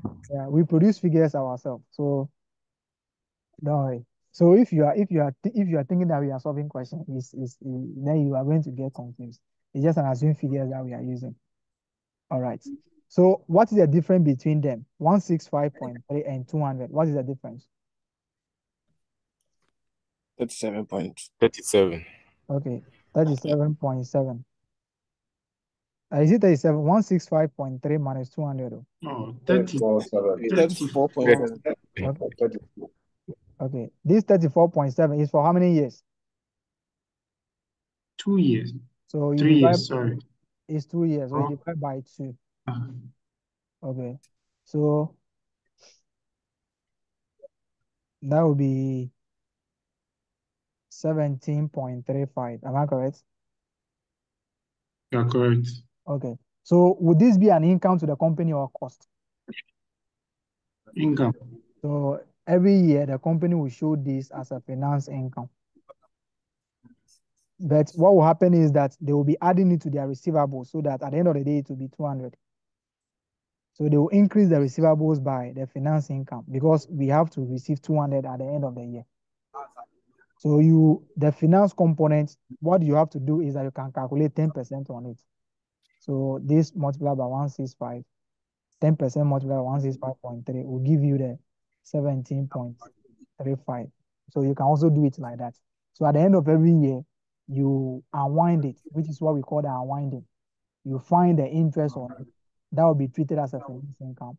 It will be treated as a finance income. Then we also add it to our receivables because the receivables are supposed to be 200 at the end of the 2 years. But we now have 165.3. Be adding the income to it so that at the end of the year or at the end of the 2 years, it will be the 200 cities for us. So let's pick a question and we work it out. So let's pick a question. So most of the time you see question on the financing component. Where we have the financing component is where the goods control has been transferred to the customer at the date of the transaction, but the customer is going to take some time to pay. So it means that there will be an issue of financing element over there. So let's take note of that. Let's take note of that. Okay. Okay. Okay, let's look at this. Let's look at this example.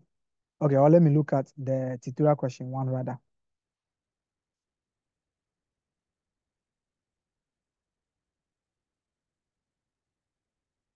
Let's take the question 1 rather. The tutorial question 1 rather. The root enters into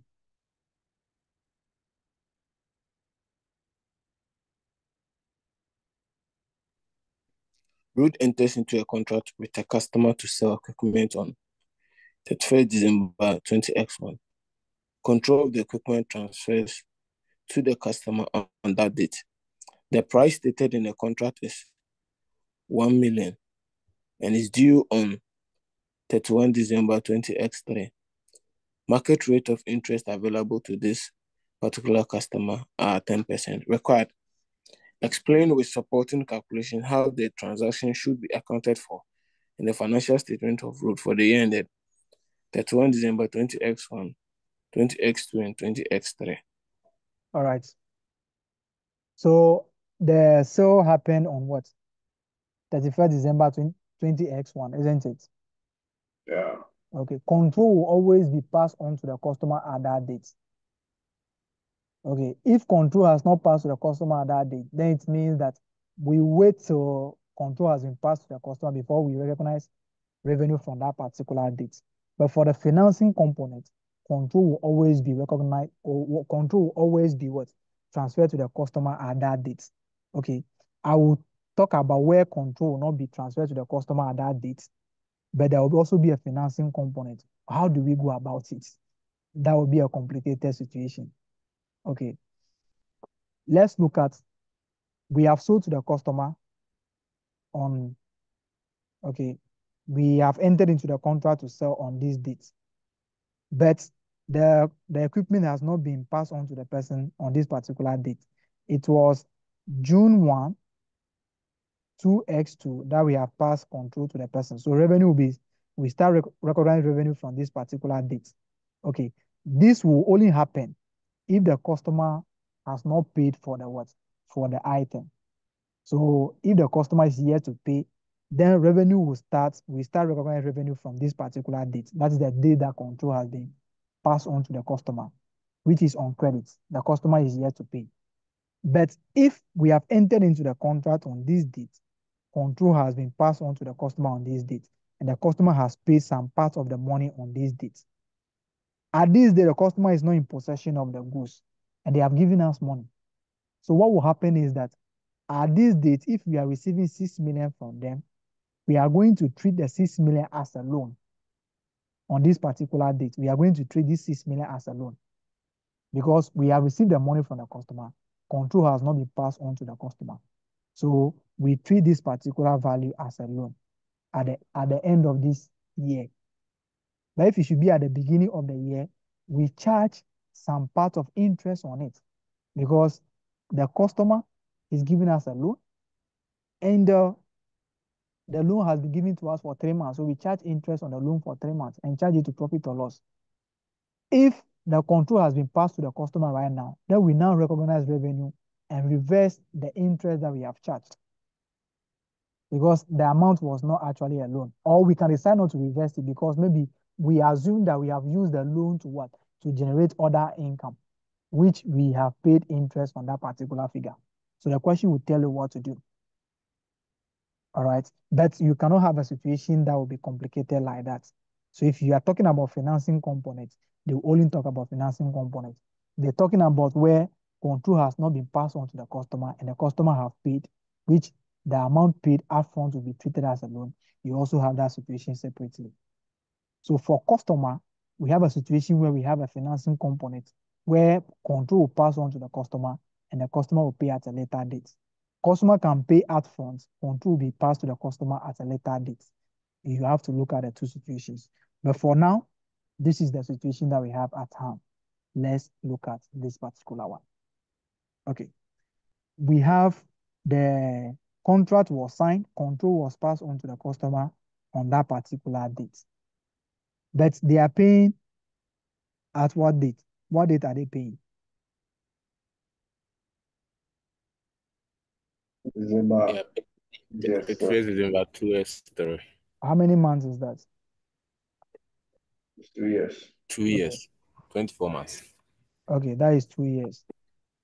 The first one is 31 December, so it will start from next year. Okay, that will be 2 years. Okay, how much are they paying in 2 years' time?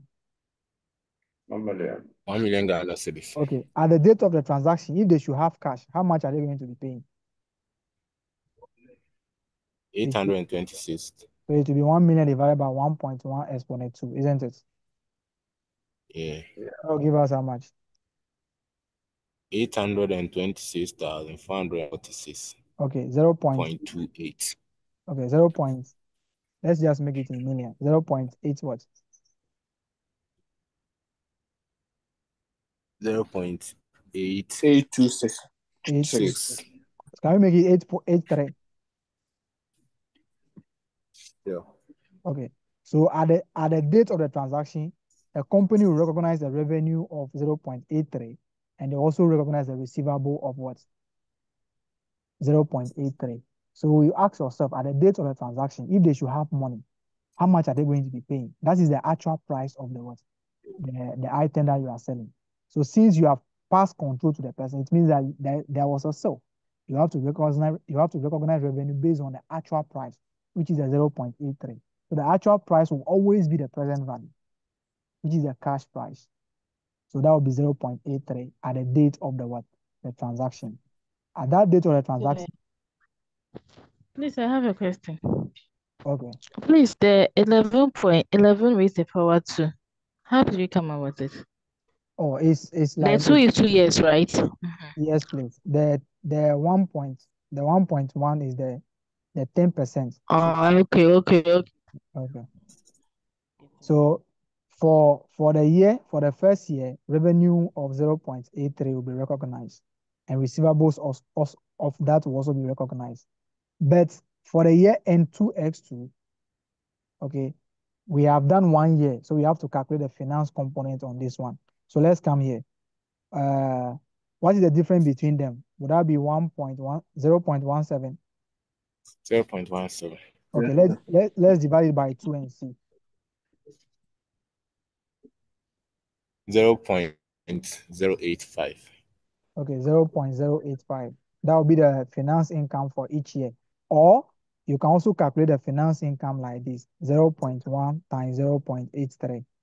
You'll be getting the 0.085 or something, because we are doing approximation. That is why it is like that. So for this particular year, 2x2, we are only going to be recognizing the finance income.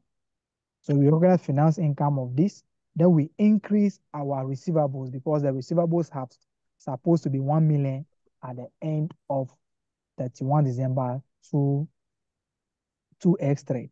2x3, we still recognize a finance income of 0.85. Then we go and add a 0.85 to what? To the figure that we have, which will be 0.083 plus 0.085, which is for 2x2 plus 0.085. Yes, yeah. Then at the end of this year, it will be 1 million. That's how we go about it. But don't worry, we actually pick a question, and I want to pick a very complicated question. Then we look at it and move on to another one. Okay, so let's take maybe tutorial question. Let's take a tutorial question. I'm just hoping that we can finish this one. Then next time we talk about performance over time and repurchase and construction. If I should speed up, maybe we can just finish all at once. But too much of everything is not good for the mind.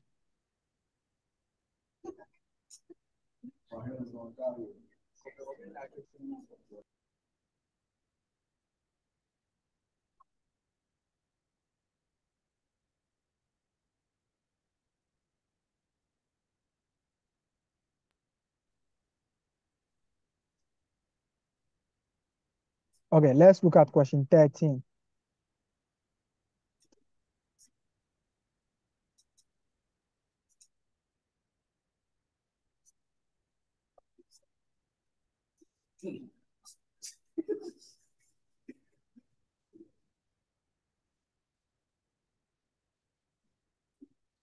On January 1, 2022, Anto Limited sold heavy-duty machine costing 4.5 million to Nkwaso Limited for 7.5 million.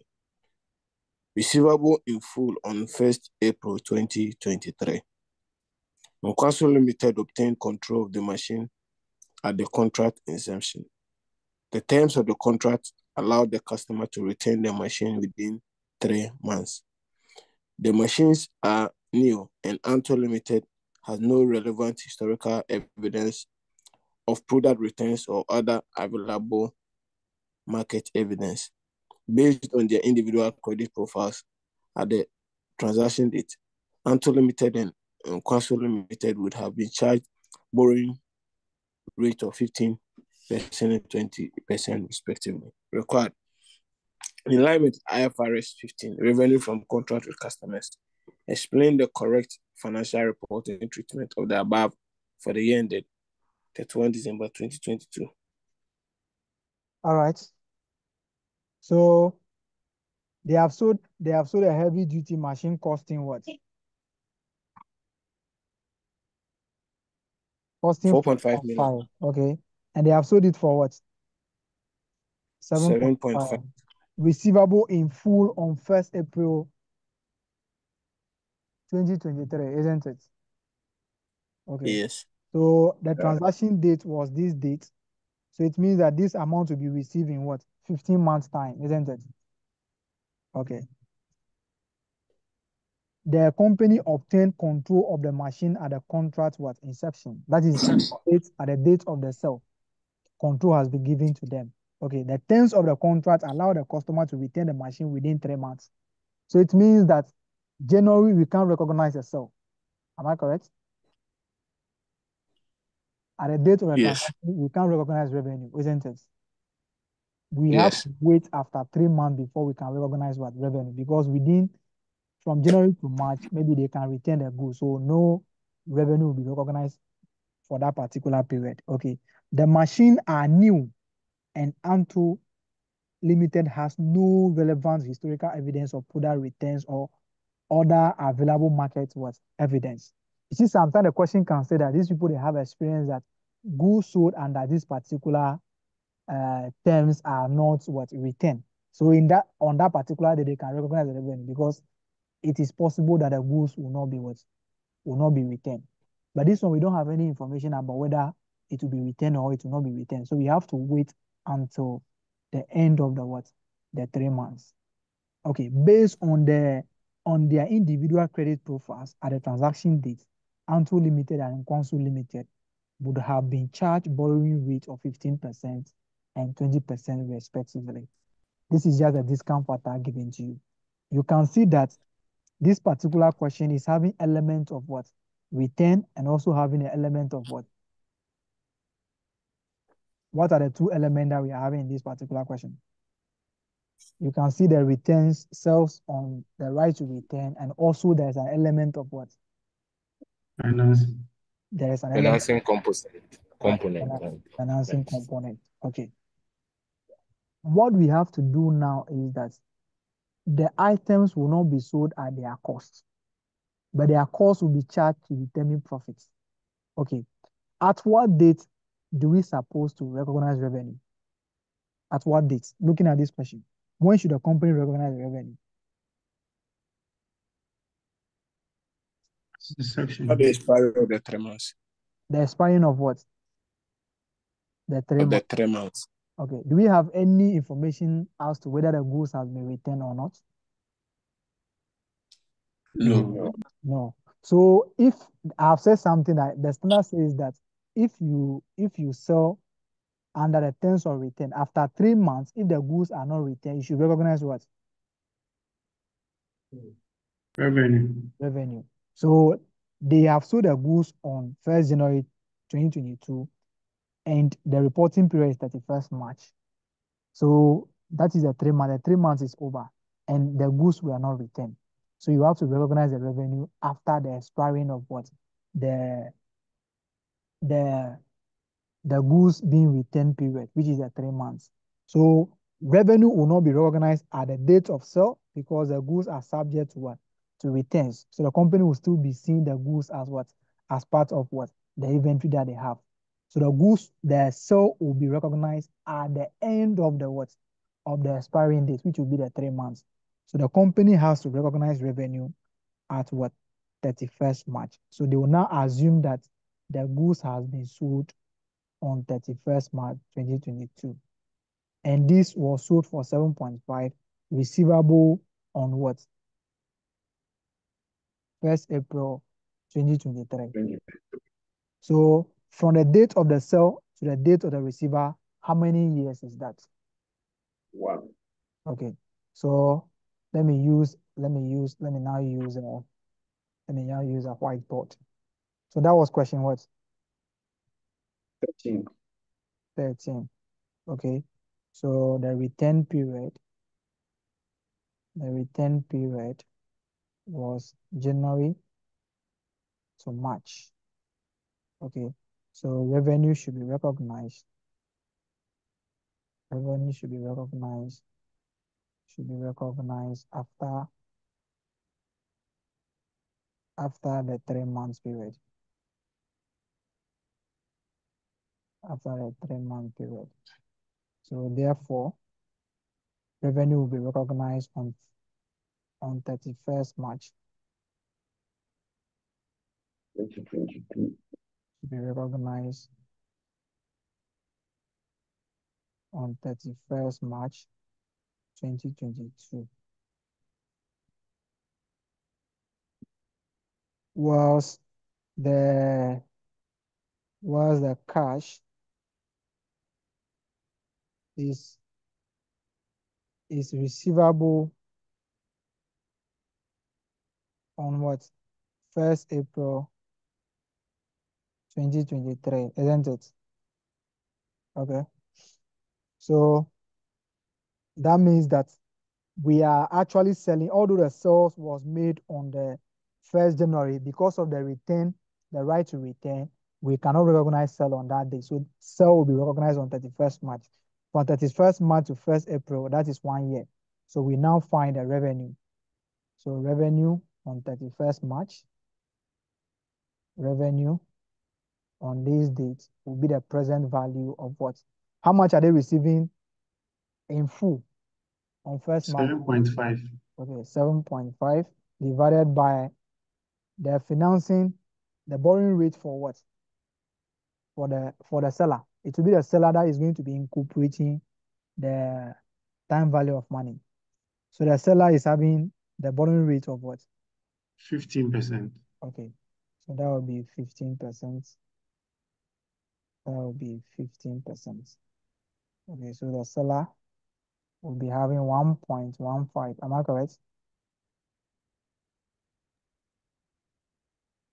Okay, because that will be only 1 year. So 7.5 divided by 1.15. I'm getting 6.52. All right. So when do you use the buyer's rate? Because I am thinking that since more or less it's the seller who is financing the buyer in a way, and this is finance income to the buyer, he will use the seller's rate, because the seller was going to pay immediately, he would have gone for a facility and the interest charge would have been 20%. No, it will be the interest charge will be for The buyer. okay. Okay. But right now, if you are going to the bank, you have your own interest, you have your own borrowing rate. The bank will also have their own borrowing rate, isn't it? Yeah. Which of the rates are they going to use for you? Yes. They are going to use their own, isn't it? Yeah. Okay. You are coming to buy from me. You are coming to buy from me. Okay. And you are saying that you are coming to buy from me, and you are saying that, okay, you are going to pay on this particular date. Okay, I will tell you that, okay, if I should go to a bank and borrow, this is the amount that they are going to be, this is the interest rate that they are going to be charging for the amount that you'll be keeping. Because you are going to be keeping the receivables. This money will be with you. I have to return the goods.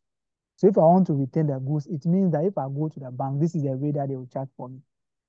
So it means I'll be financing the receivables that you are keeping with my borrowing rate, because that is the rate that if I should go to the bank to take the 6.52, they will be charging me 15%.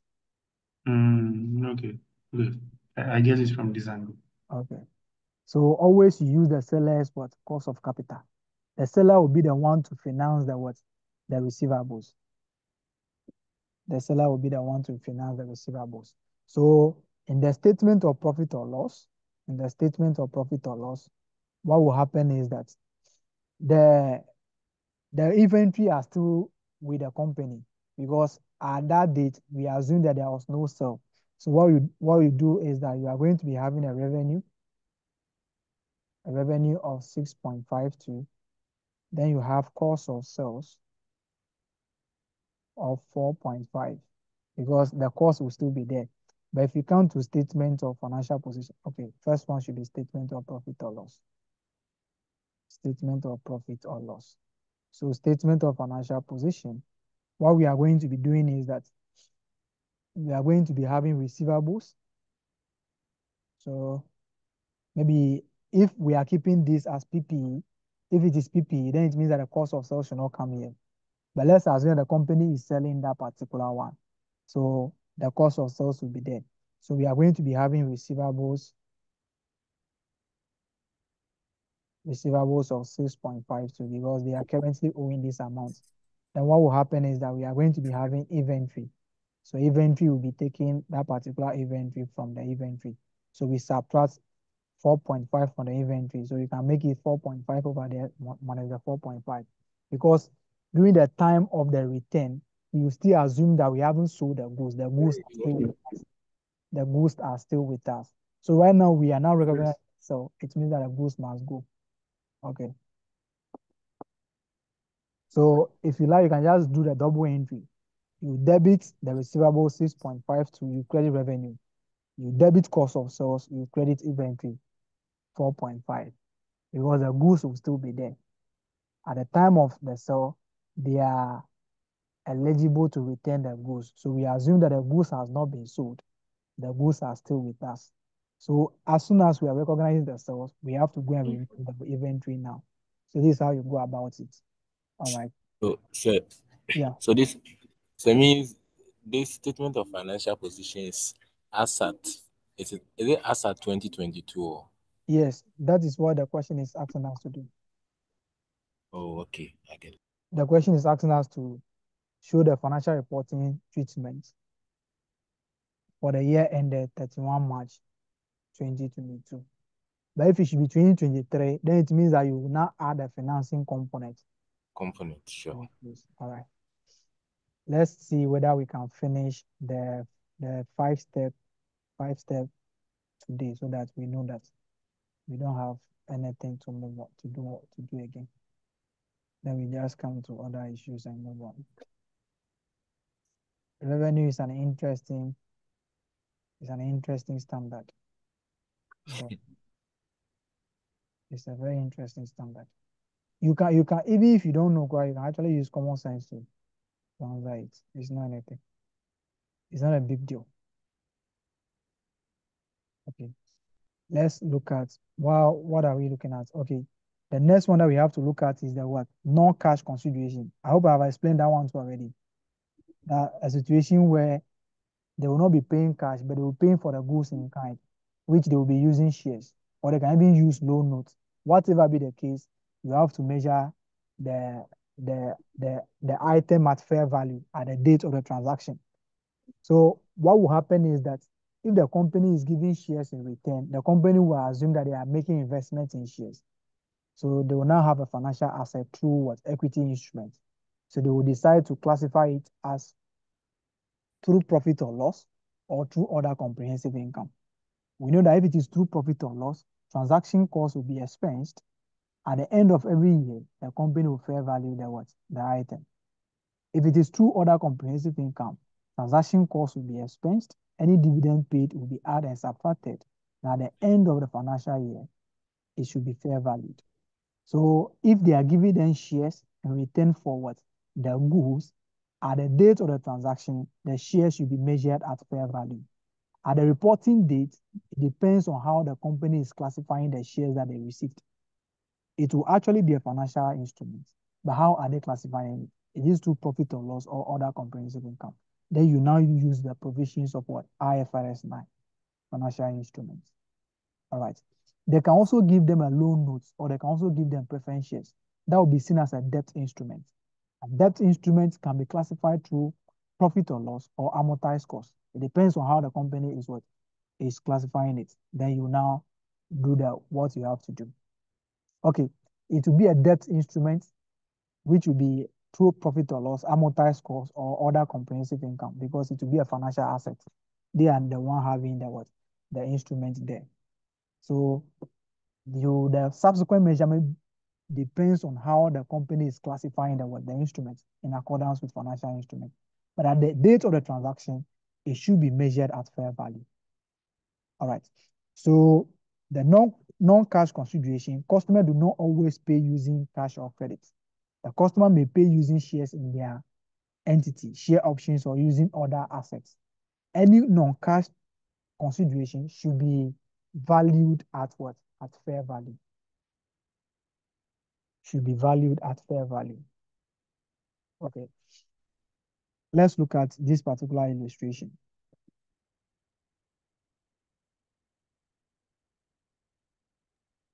Illustration 6. Yes, please. Stan sells a good to Stan. Control over the goods is transferred on 1st January 20x1. The consideration received by Dan is 100,000 shares in Stan with a fair value of 4 Ghana cedis each.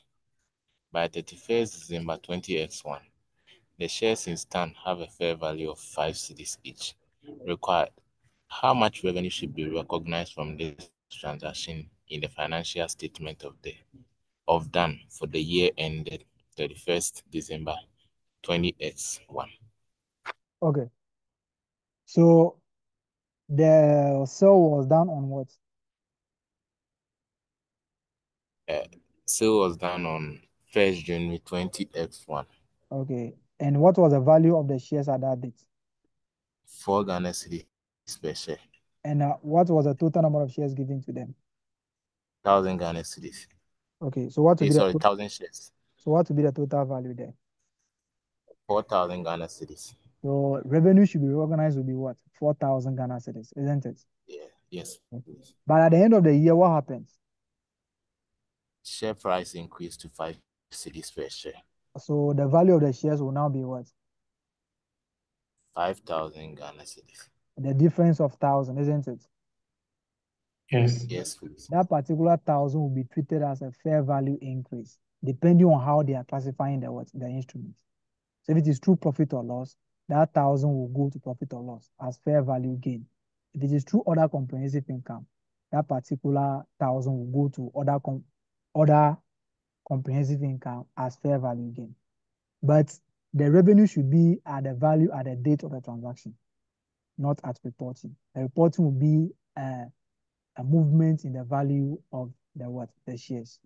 So at the revenue for the year should be what? 4,000, which is 4 times what? 1,000. By the end of the year, the shares will now having a value of 5,000. There's an increase of 1,000. That 1,000 should be treated as a fair value gain. Are we okay? All right. Let's take the last one under the allocation of the share price. Consideration payable to a customer. Sometimes amounts are paid to customers as part of the contract. These payments are often an incentive to encourage completion of the sale. If the consideration is paid to a customer in exchange for a distinct good or service, then it is essential a purchase transaction and should be accounted for in the same way as other purchases from suppliers. For example, suppliers may sell their product to a supermarket, but may also have to pay the supermarket for shelf space. I've said that one about where you have sold a car to me. I have to create a space for the car before I can sell. You have to pay me. It's part of the contract. But advertising is a cost that even if you don't sell to me, I will still incur it. So if those considerations are there, it should be treated as a reduction to what? To the price, because it's a cost that a company is going to be incurring. Okay. If the consideration paid to a customer is not in exchange for a distinct good or service, an entity should account for it as a reduction of the transaction price. For example, a car manufacturer sells their newest model electric cars to car dealership, but has to pay the dealer to install chargers at the dealer's what? Premises. Okay, let's look at this particular one. Okay, Austin, can you take that one for us?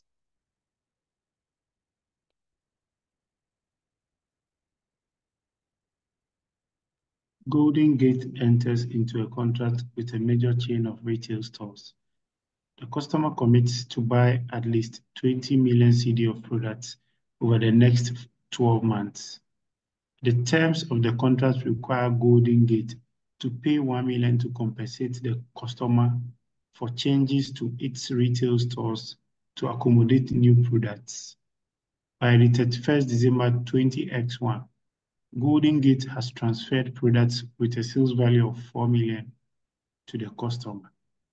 Required, how much revenue should be recognized by Golden Gate in the year ended 31st December 20X1? Okay.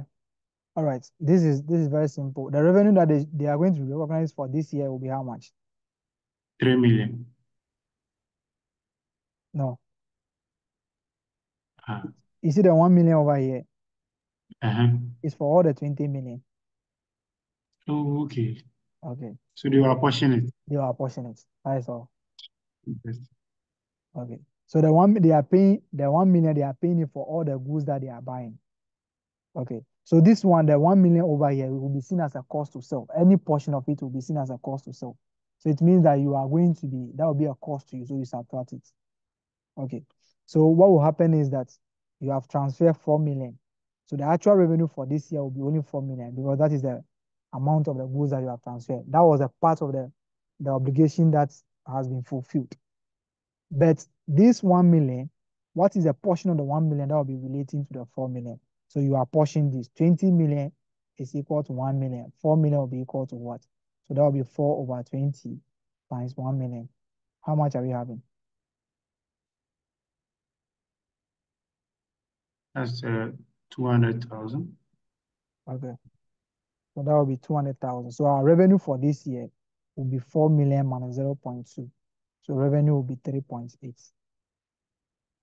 So the actual revenue is 4 million, but we have paid or we have incurred a cost of 0.2 to generate this particular 4 million. But if they should have transferred all the 20 million, then the 1 million will be taken away from all the 20 million. Okay. But Okay.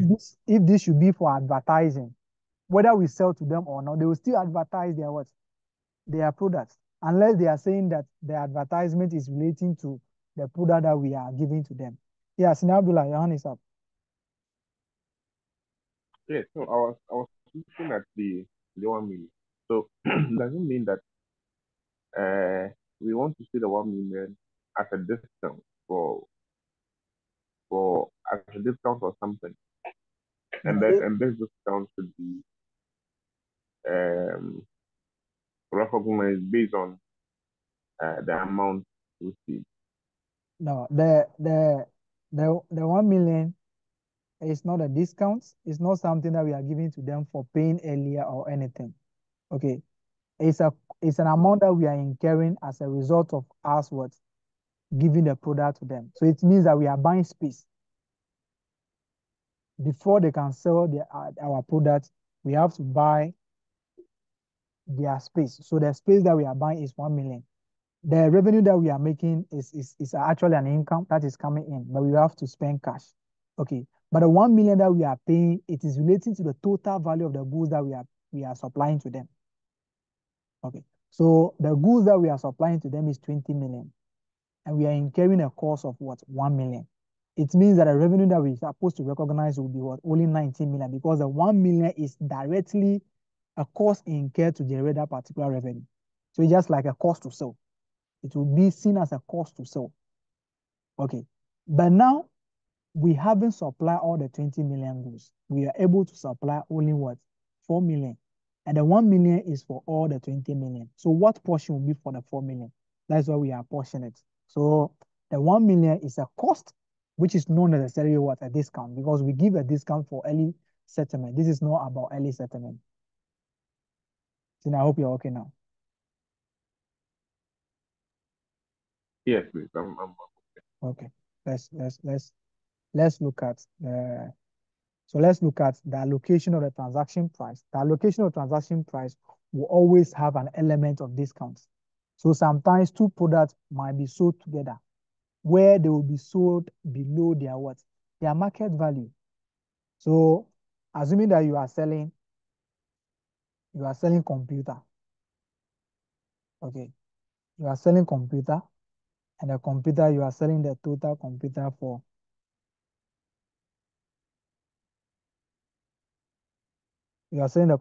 20 million. Okay. They are saying that what you normally do is that you sell the computer with what? With a servicing package.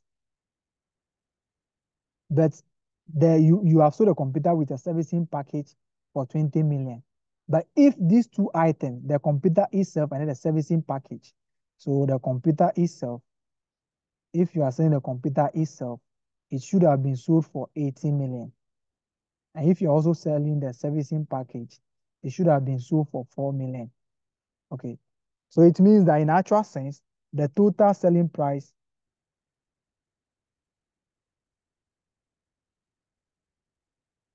should have been what? If you are selling them based on their price, the total selling price would have been what?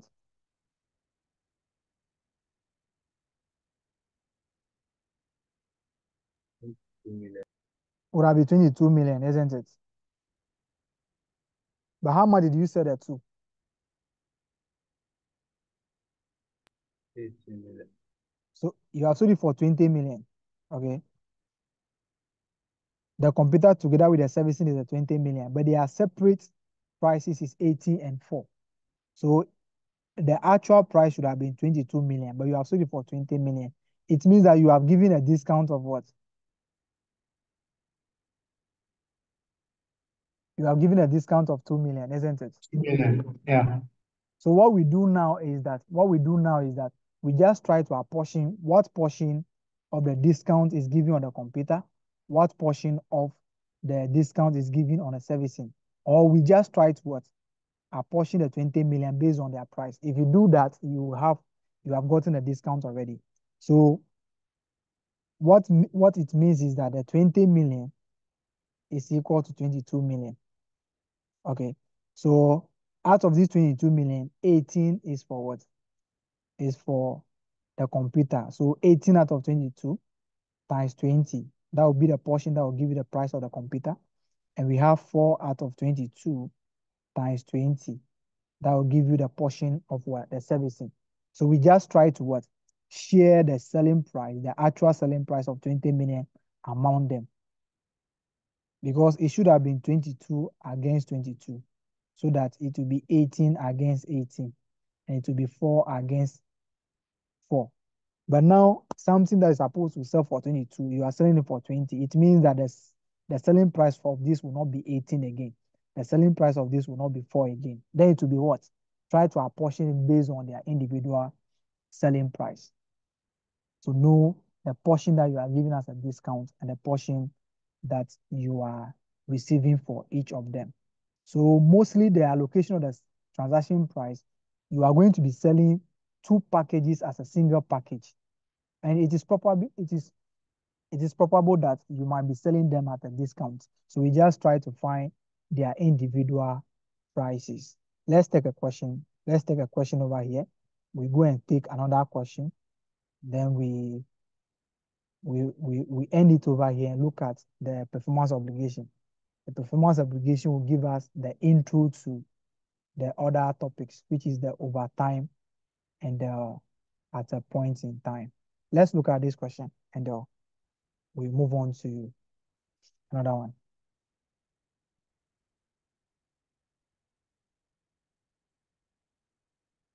Let's look at tutorial question 2.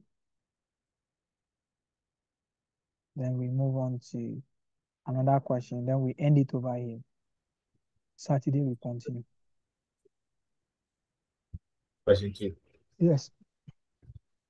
Church sells a machine and 1 year's free technical support for 100,000 benefits. It usually sells a machine for 95,000. I think someone has to work. You pull this from the question.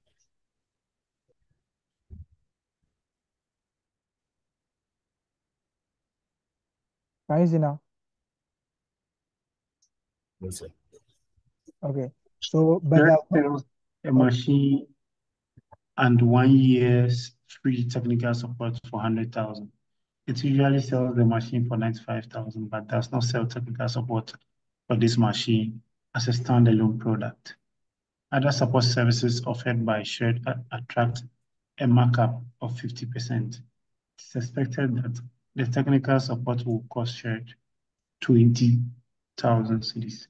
How much of the transaction price should be allocated to the machine and to the technical support? Okay. So you can see that they are selling the machine and then the technical support for how much? 100,000. 100,000. Okay. If the machine should be sold alone, it should have been sold at what? 90,000. Okay. And if the technical support should have also be sold, it should have been sold at how much? You have to be very careful with how you mention that particular answer. Other support service offered by attract a markup of 50%. It is expected that technical support will cost them 20,000. So what will be the selling price for the technical support? So, Would that be 30,000? Yes, 30,000. Yeah, the margin is 10,000, which is 50%.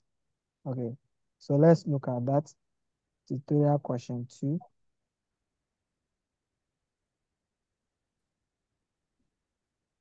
Okay, so the total price for the 2 is 100,000.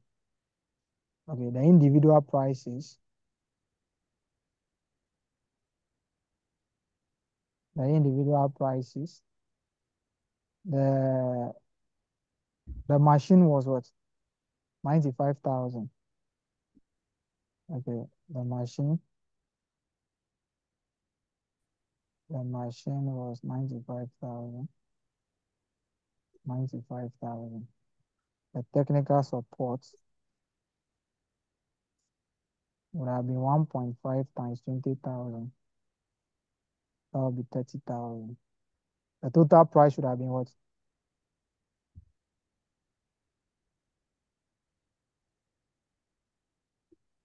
$125,000. Okay. It should have been 125,000. But now we are selling it for what? 100,000. It means that the machine was not sold at 95,000. The technical support was also not sold at what? The 30,000. Because if they should have been sold at their respective prices, it should have been 125,000. Then the question now is, we ask ourselves, out of the 100,000, how much is for the technical support? And out of the 100,000, how much is for the machine? We try to apportion this particular price. You see that there is a discount of what? Yeah, Auntie Akpeni, I will take your hand. There's a discount of how much? 25,000. 5,000. So how would this discount be shared? You can't assume that the discount is for only one item. No. It is the discount was given on each of the items. Okay, Auntie Akpeni, your hand was up. Hello, please. I still don't get how you had the 1.5. The 1.5 is okay, let me go to the question there. Okay, they are saying that all other support service offered by the company attract a markup of 50%, isn't it? Okay, that 50% is the profit margin, and markup is applied on cost. So they have given us a cost. So apply 50% on the 20,000. So if you want to get a selling price, the selling price is calculated as the cost plus the profit. So selling price will give you the cost price is what? Is 20,000 plus 50% of this. That will give you 10,000. All of this will give you 30,000. Okay. The assumption is that nothing has reduced by the cost price. So the cost price is 100%. We haven't done anything to the cost price. It's the full amount that we are taking. But the profit Okay. is 50%. So you are adding the two. 100 plus 50 is 150%, which is divided by 100. That will give you 1.5. Okay. Okay. All right. So there is a discount of 25,000. How do we share the discount? Okay, I will show you how you can share the discount and how you can also determine the price. So let's look at the first approach. So the first approach one, is you determine the individual prices. So you determine the price of machine. So what you do is it will be 95 over 125 times the actual price of 100,000. How much are we getting for machine?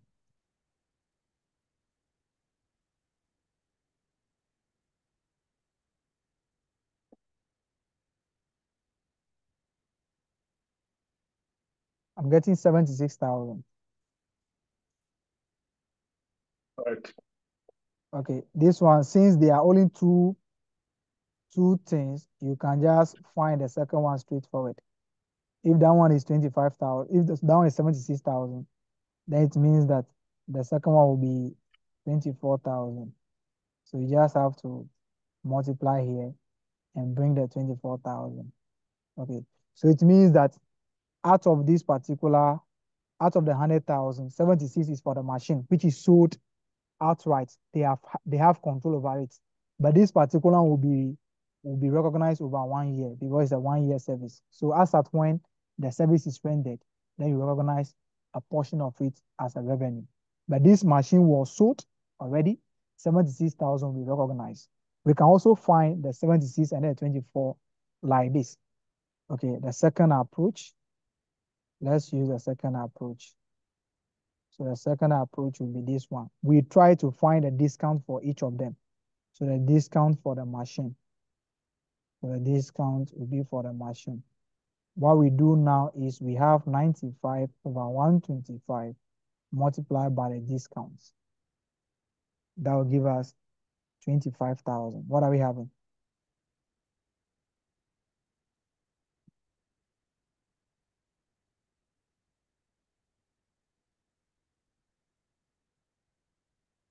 I'm having 19. 90. Okay. So let's look at the discount for the technical support. So the discount for the technical support will be 25 divided by 125 times 25,000. That will give us 6,000. Okay. Sure. Let's look at the discount now. You can see that the price was 95. Now we are giving a discount of 19,000. What will be the price now? 95 minus 19 is what? Would that be 76,000? The actual price was 95. We are giving a discount of 19,000. That will be 76,000, isn't it? Yes. Okay. And the price was 30,000. We have given a discount of 6,000. That will be 24,000. So you can also find it in the two different ways. Okay. Let's look at the last question on the allocation of this price. Then we now end it over here and continue from Saturday. But corporate reporting people, we have a class on Wednesday where we are going to be continuing with our discussion on step acquisition. Maybe probably we look at disposal also maybe on Wednesday. Let's look at question 2. Question 2. Then we end it over here. We continue from Wednesday. Edura Limited. Cosmate. Okay. Edura Limited is a manufacturing and retail company which prepares financial statements in accordance with international financial reporting standards, that's IFRS, up to 31st December each year, in order to generate or improve sales on one of its older products. Edura offered a promotion named Something for Free. The promotion included free maintenance service for the first 2 years. On 1st October 2019, under the promotional offer, Edura sold these to a supermarket chain for 4.4 million Ghana cedis. A 2-year maintenance contract would normally be sold for 0.5 million Ghana cedis. And the list price of the product would normally be 5 million Ghana cedis. The transaction has been included in revenue at 4.4 million Ghana cedis. Required. In accordance with IFRS 15, that's revenue from contract with customers. Justify the appropriate accounting treatment for the above transaction in the financial statement of Edura for the year ended 31st December 2019. Thank you. So you can see that there is a discount element here, isn't it? Okay. The discount element Yes, sir. will always come when two different items are being sold at a price lower than their total amounts. You can see that if we are selling these two items differently, one of them will be sold for 0.5 million. One of them will be sold for what? 5 million. So it means that if we are selling them together, they should have been sold for what? 5.5 million. Am I correct? Yes, that's correct. Okay. But the items that we are selling, the actual items that we are selling, which is including the free maintenance service for the 2 years, the actual price should be 5 million. But the maintenance will be provided over what? Over 2 years. Okay. So let's now look at how much, because we have already sold the item to them. We have already sold the item. And the item will be what? We are going to be doing maintenance for the item for 2 years. But at the date of the transaction, which is 1st October, the item that we're supposed to be doing the maintenance for is already sold.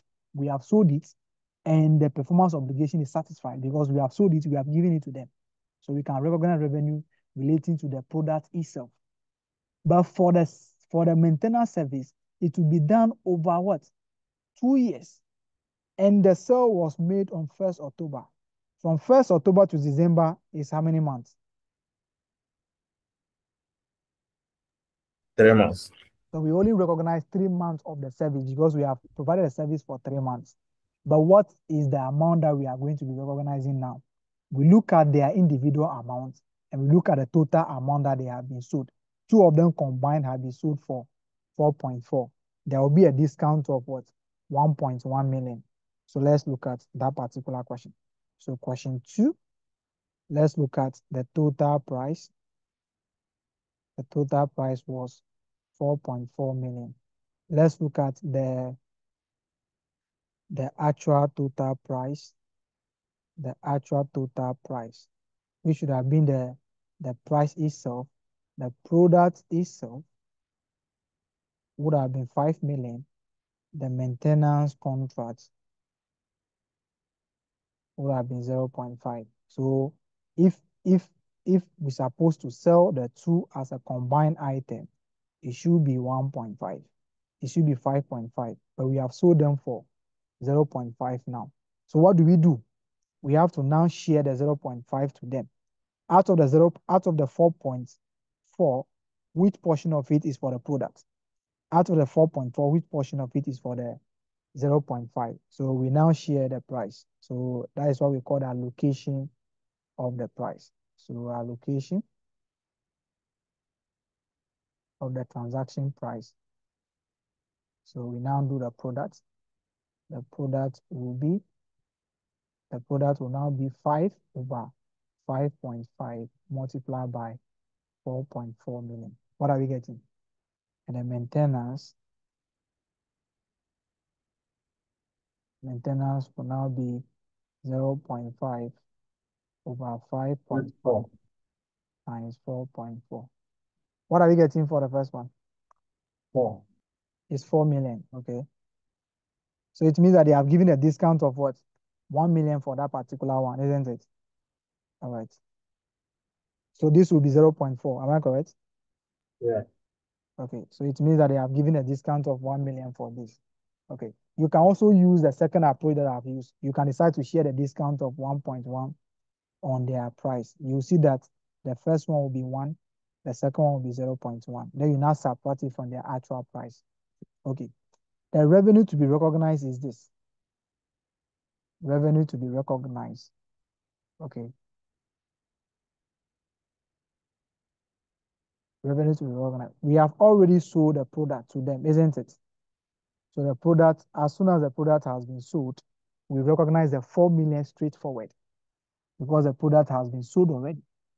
So we recognize the 4 million for the product because performance obligation relating to the product has been fulfilled. We have transferred the product to them and the price of the product is 4 million. Recognize that. But for the maintenance contract, what you do is that you have only done the maintenance for 3 months.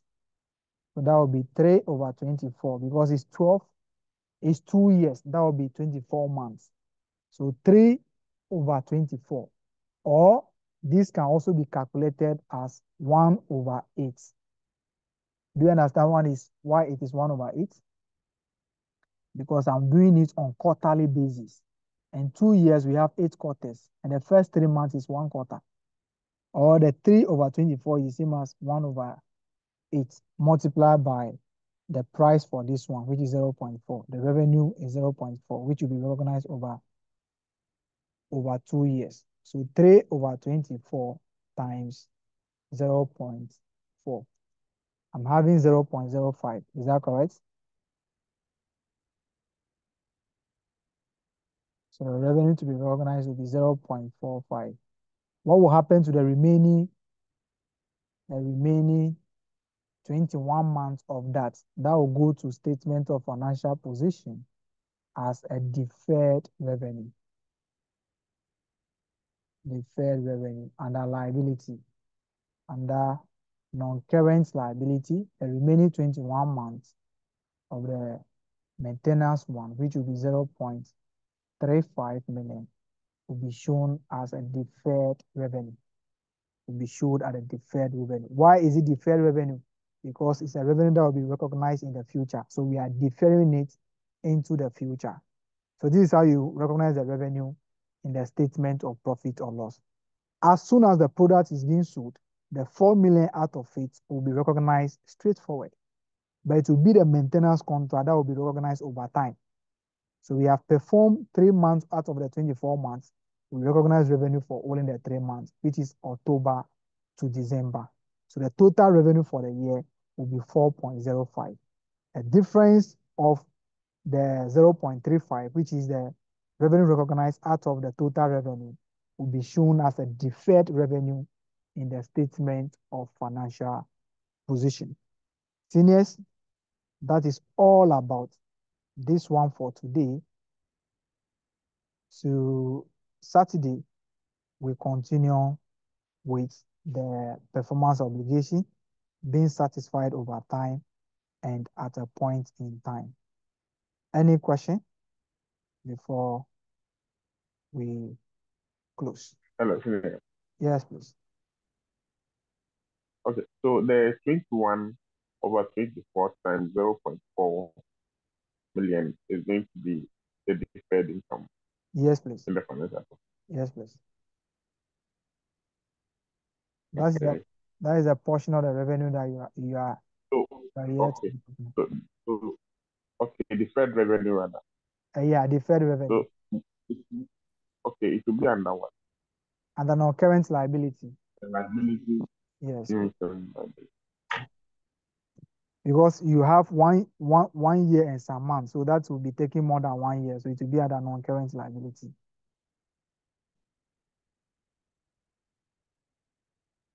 Okay. I hope you're okay now. Yes, please. Yes. Okay. So Thank you. if there are no questions, we will continue with other issues where there will be a construction contract. How do we deal with it? Sell and repurchase. How do we deal with it? And if performance is certified over time, performance is certified at a point in time, how do we deal with it? Then if we are done with that one, we now know that we are done with all the standards now. Then we focus on consolidation for corporate reporting. Then I will now focus on final account for financial reporting. By 20th or 18th of this month, we should finish. Then we now start our revision. All right. So if you don't have any question, I would like us to end it over here for today. And Saturday, we continue. Thank you all for coming. I wish you all the best. Thank you. Okay.